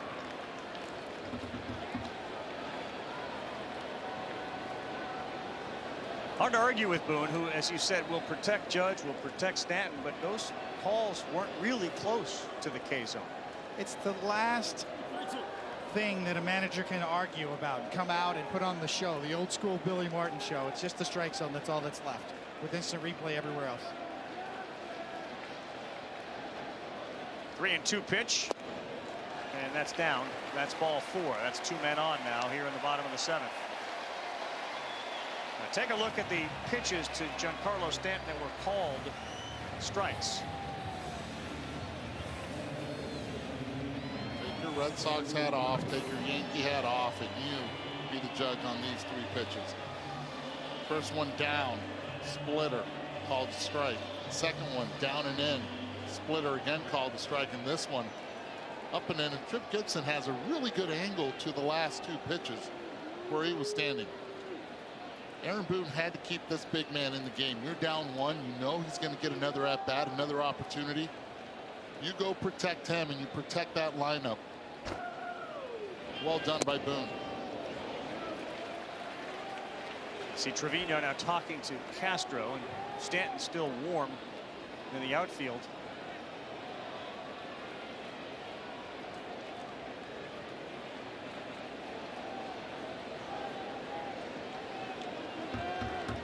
One ball, no strikes to Alex Verdugo. 2 balls, no strikes. Nobody out. Castro's going to start throwing strikes.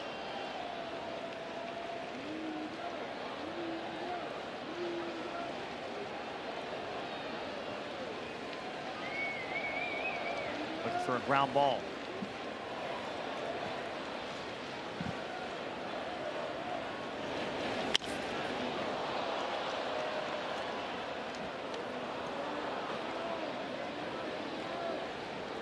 The hero last night for the Red Sox, Alex Verdugo, a walk-off 2-run single in the 10th inning. Boston scored 3 runs. And he also had an RBI in the 8th to tie it.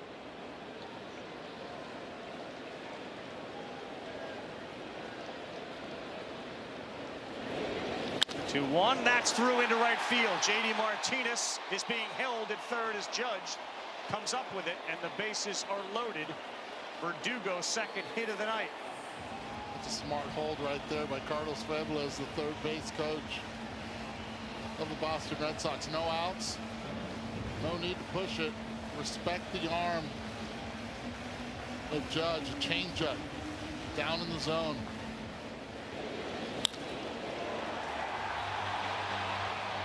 Just keep the line moving. Almost seems like Alex Verdugo is making his bid to be the latest greatest Yankee killer. This series has raised his profile a bit. Been a tough out for the Yankee staff. Yep.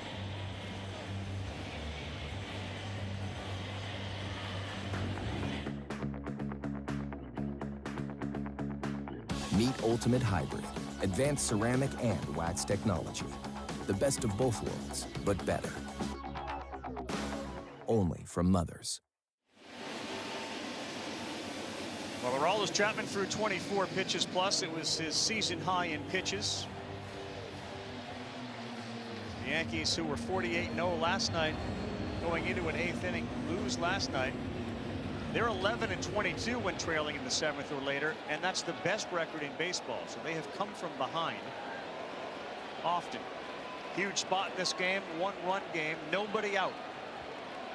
Bases loaded for Trevor Story.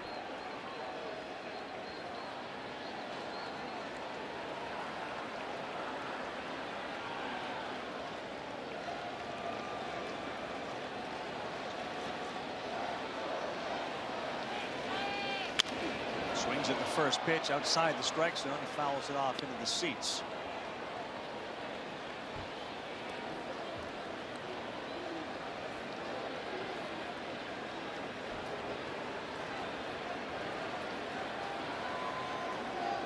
This Red Sox lineup just keeps coming.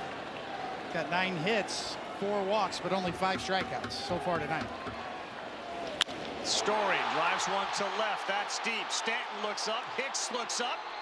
And it goes high off the wall. J.D. Martinez is coming in. He's followed by Bogarts, who's followed by Verdugo. A 3-run double for Story. And the Red Sox now lead at 10-6. And there was an express train right behind J.D. Martinez, with all crossing the plate within 10 seconds of each other. Another slider here. This time Trevor doesn't miss it, and give a lot of credit and keep your eye on Alex Verdugo. He sees it. He's like, I'm off to the races. I am scoring. Off the wall. Takes his secondary, and right then and there, he's like, okay, let's go. Here comes Martinez, followed up behind. Verdugo scoring all the way from first. Great base running there as Bogarts had him on his heels. Alex Cora's team has come all the way back. Castro is out. Not a good inning for him. Albert Abreu next. 10-6. Abreu's first pitch. There's a bunt, and it's a good one. Fielded. Bad throw. Coming around third and scoring is Story. And the Red Sox are doing to the Yankees what the Yankees have been doing to many other teams. Have to take a look to see if Franchi Cordero was out of any baseline. Not at all. Not at all. He was on it the entire time. He played this right. Usually left-handed hitters get on the inside part, but he stayed outside and ran perfectly down the line. Nothing can be overturned there at all.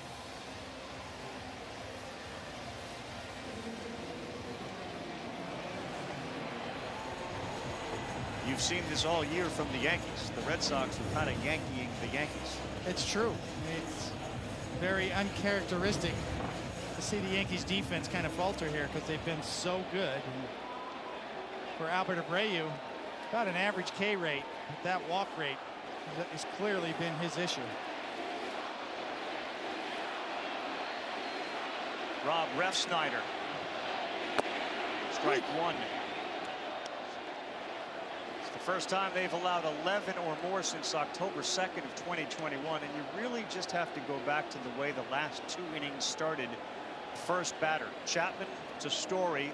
LeMahieu had his glove, dropped it. That led to a run, and then this inning, ground ball to short. Kiner Falefa threw it in the dirt, and Rizzo couldn't handle it. J.D. Martinez reached on an error. It's led to 5-4 in the inning. And they have scored now 8 straight.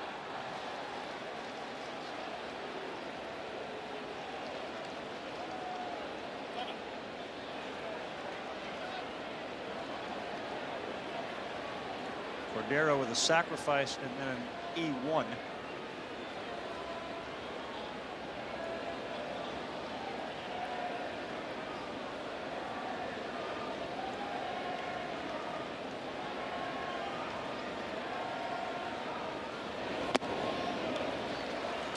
One ball, 2 strikes. Think about the players again that have played for the Woo Sox that have participated in both last night. Big part Cutter last night, and then tonight Jeter, Franchi, Refsnyder, Duran playing a major part here against the Yankees.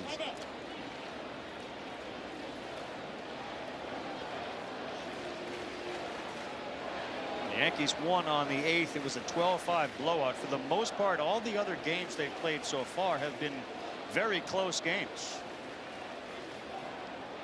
4 of them decided by 1 run.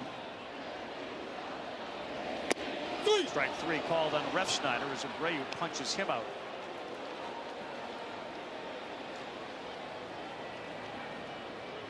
Tremendous base running by Verdugo, who, like his manager, seemed to recognize that ball that Story hit was not going to get caught. There's Cora's reaction right away.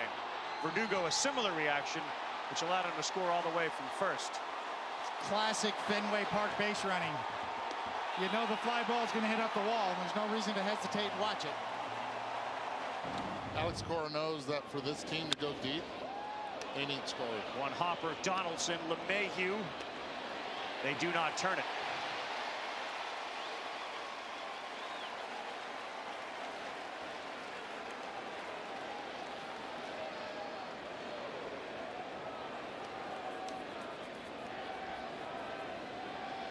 Bobby Dahlbeck beat the throw. Looks like Donaldson was curious as to whether they would take a look at it. With a naked eye, it looked like he beat it. It was this kind of a play in last night's game that could have ended it for the Yankees with a potential double play at Donaldson. No guarantees. Looks like Dahlbeck beat it.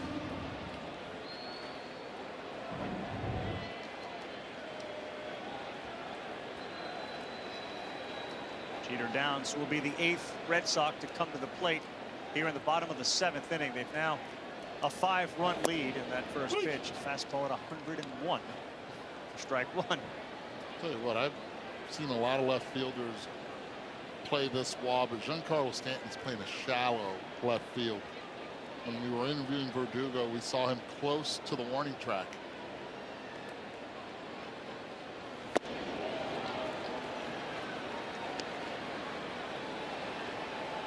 Well, a lot of the left fielders historically have played fairly shallow because you have that security blanket. It's going to come ricocheting off.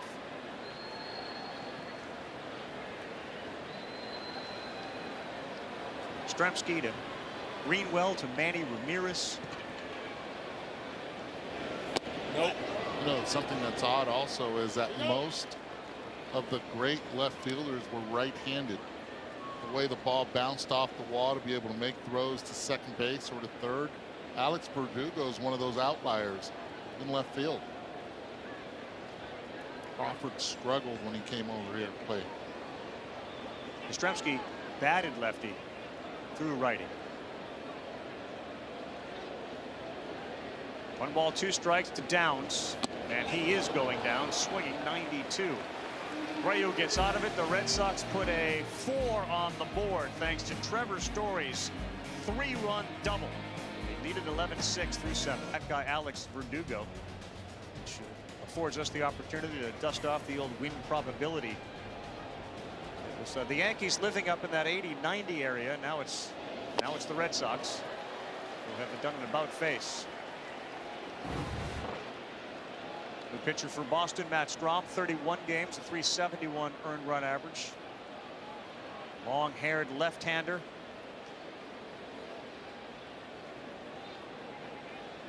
Did pitch in the game last night, stranded a runner at first. 6th inning, 1 out, and there an 88-mile-an-hour pitch to get Donaldson swing and miss.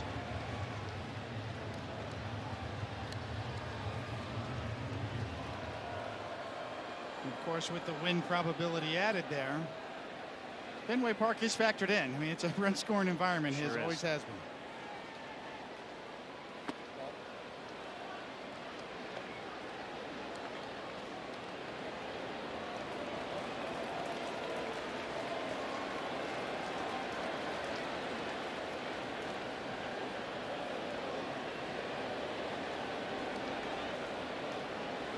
One ball, 2 strikes for a pitcher who's issued just 1 or fewer in each of his 31 appearances, and that's a strikeout of Donaldson. 91. Wasn't expecting it. Strikeout 1 down in the 8th.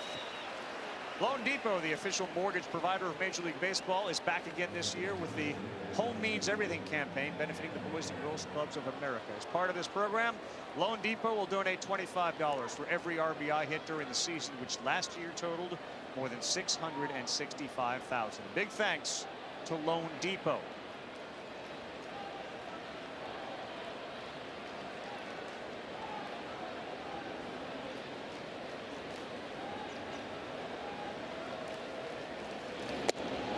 Strike 1 to Carpenter on a sweeping slider. Lost in all the offense. The Red Sox bullpen with Caleb Ort and Sawamura when it felt like the game was getting away. Not allowed the Yankees to score a run since the 3rd inning. 4 scoreless.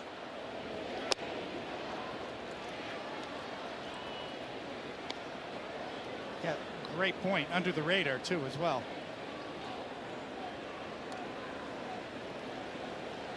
With the arms that they've had hurt, they've band-aided this whole thing for a while now.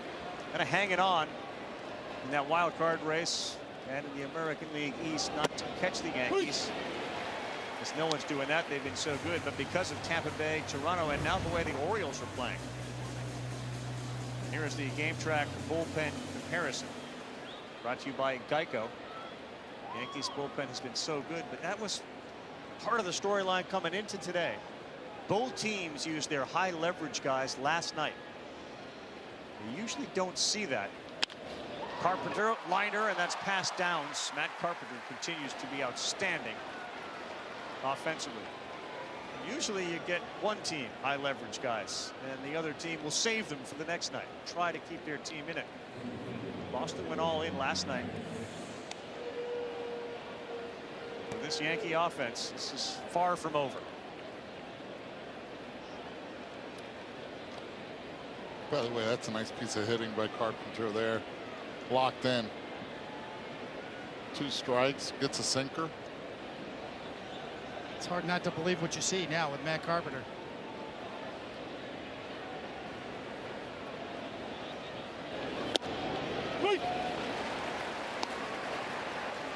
Mustache Matt. Quiet hands. Leveled off that swing.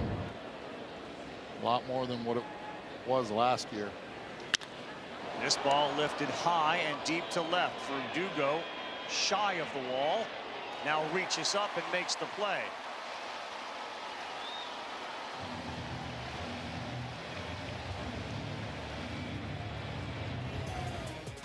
Baseball's dead? Come on.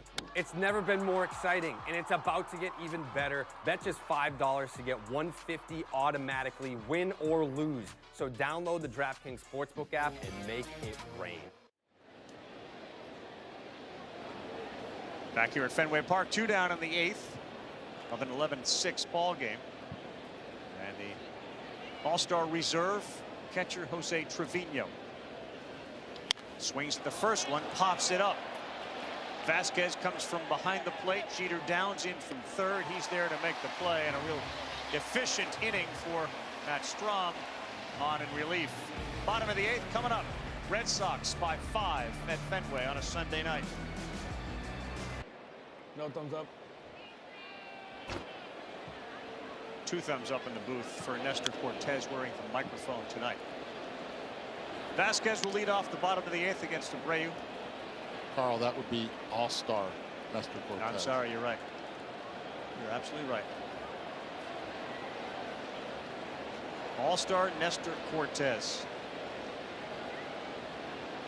So much of the first half of the season was the best pitcher on the Yankees, and one of the best pitchers in the American League gets a chance to go to the All-Star game. Vasquez on the ground. Better throw that time from Kiner Falefa.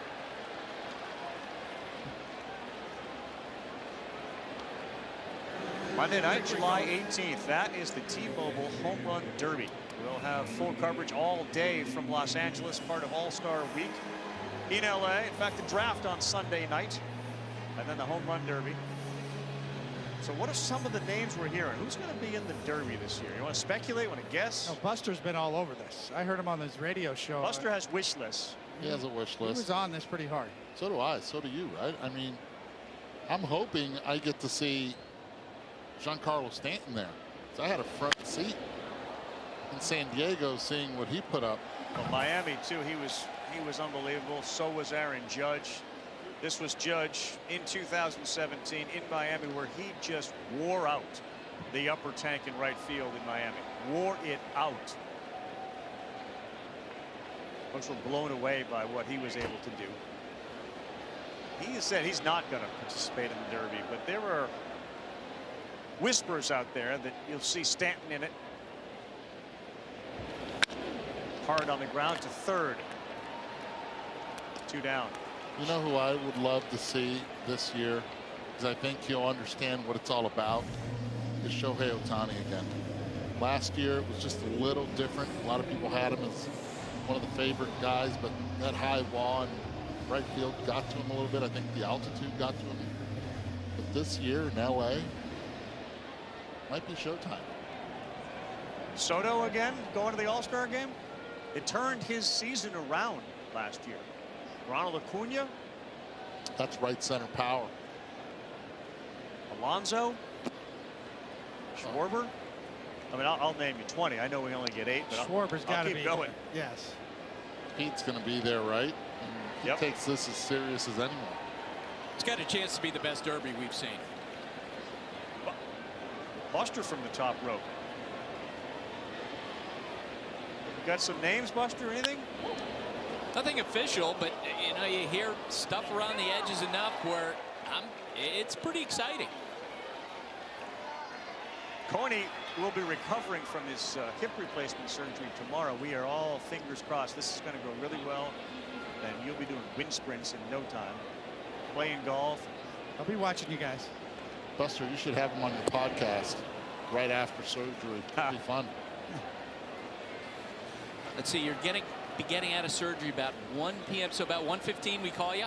There you go. Now, what happened in the clubhouse back in 1998 again, Coney?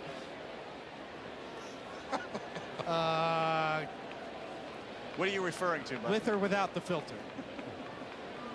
Well, that's what the medication's for. Right. Up the middle, and Bogarts will have a hit.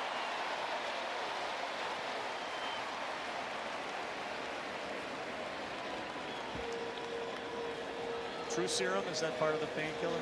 Yes. Most definitely. Eduardo, the WBC is back. Are you aware of that? The World Baseball Classic has returned qualifying rounds for the 2023 World Baseball Classic, taking place September 10th through October 5th in Panama City, Panama. And Germany. For more information, visit worldbaseballclassic.com. That's you in the middle there. That's right. Puerto Rico Team GM.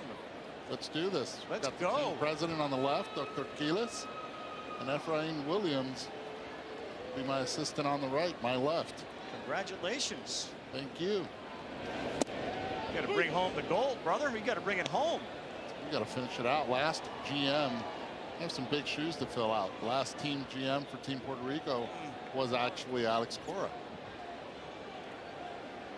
Went all the way to the finals, too. You gotta get me one of those hats. I need one of those. I would assume we're going to be good with Puerto Rico team garb.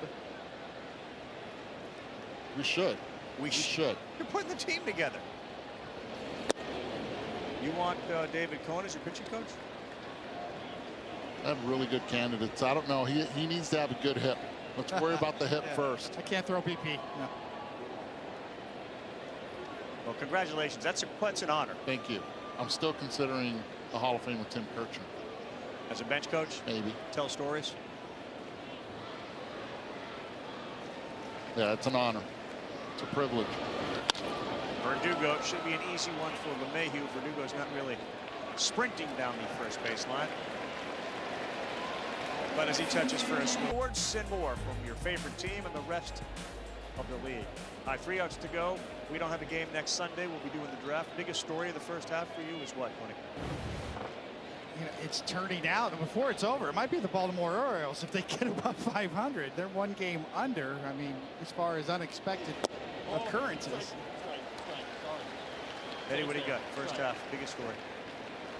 One of the big stories also is how good the youth movement continues to be. Julio Rodriguez in Seattle has been fantastic. And then the veteran, Justin Verlander, been dominant. 2 strikes. Buster, you have a thought on the first half storyline for you? Sure. Aaron Judge bets on himself big. $213.5 million turned down. And now, as we go down the stretch, if he stalks 60 home runs, it'll be the biggest story in the game. Roller here. Downs charges. Bare hands. Oh, what a play. Jeter Downs. Bare hands it to get Isaiah Kiner Falefa on a difficult play and a pretty quick runner on this Yankee team. It's as good as it gets. Come and get it and barehanded. Show off, son. That's what you have to do right there. All those drop, step, and reaction drills he gets down in the minor leagues, and now he's showing he can do it in the corners as well. It's a great play. Yep, by a half a step. Great look at it from our crew tonight. Our producer, Andy Jacobson, Ben Johnston, our director, all the cameramen that have worked tirelessly, not only this season, but for years on Sunday Night Baseball. We appreciate everybody's efforts behind the scenes. The first half for our Sunday Night Baseball crew set to wind up, which also means we say goodbye to our right-hand man, the Alexander Hamilton of this broadcast. That's, of course, Ed Svita, moving on to greener pastures. So he thinks. Jam shot here, first base unoccupied, and right underneath the glove of Trevor Story. We talked so many times about first steps, and this is a part of first base. He's going back and forth now with having played third, but watch where he goes on the read to first, and as soon as that happens, he has no chance of making the play. And Trevor Story looked up for a second, thinking it was Dahlbeck's play, and was not able to get that glove down. But still a play that should have been made by Story. Chance for Aaron Judge. Singled, struck out, flew out to center, and then grounded out to third.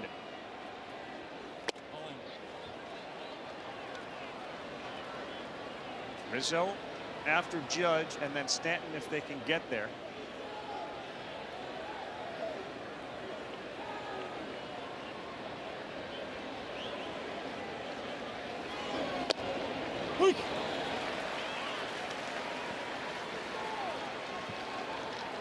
Frazier is another one of the Red Sox players that was sent down. Alex Cora told us before the game, you were one of the dominant relievers we had.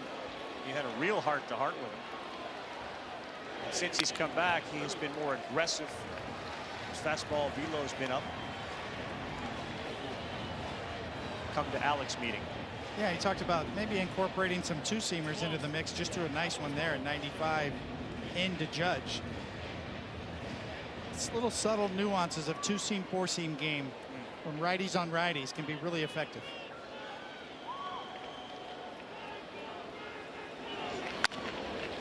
Downs, high hopper, Story to first, double play, game over.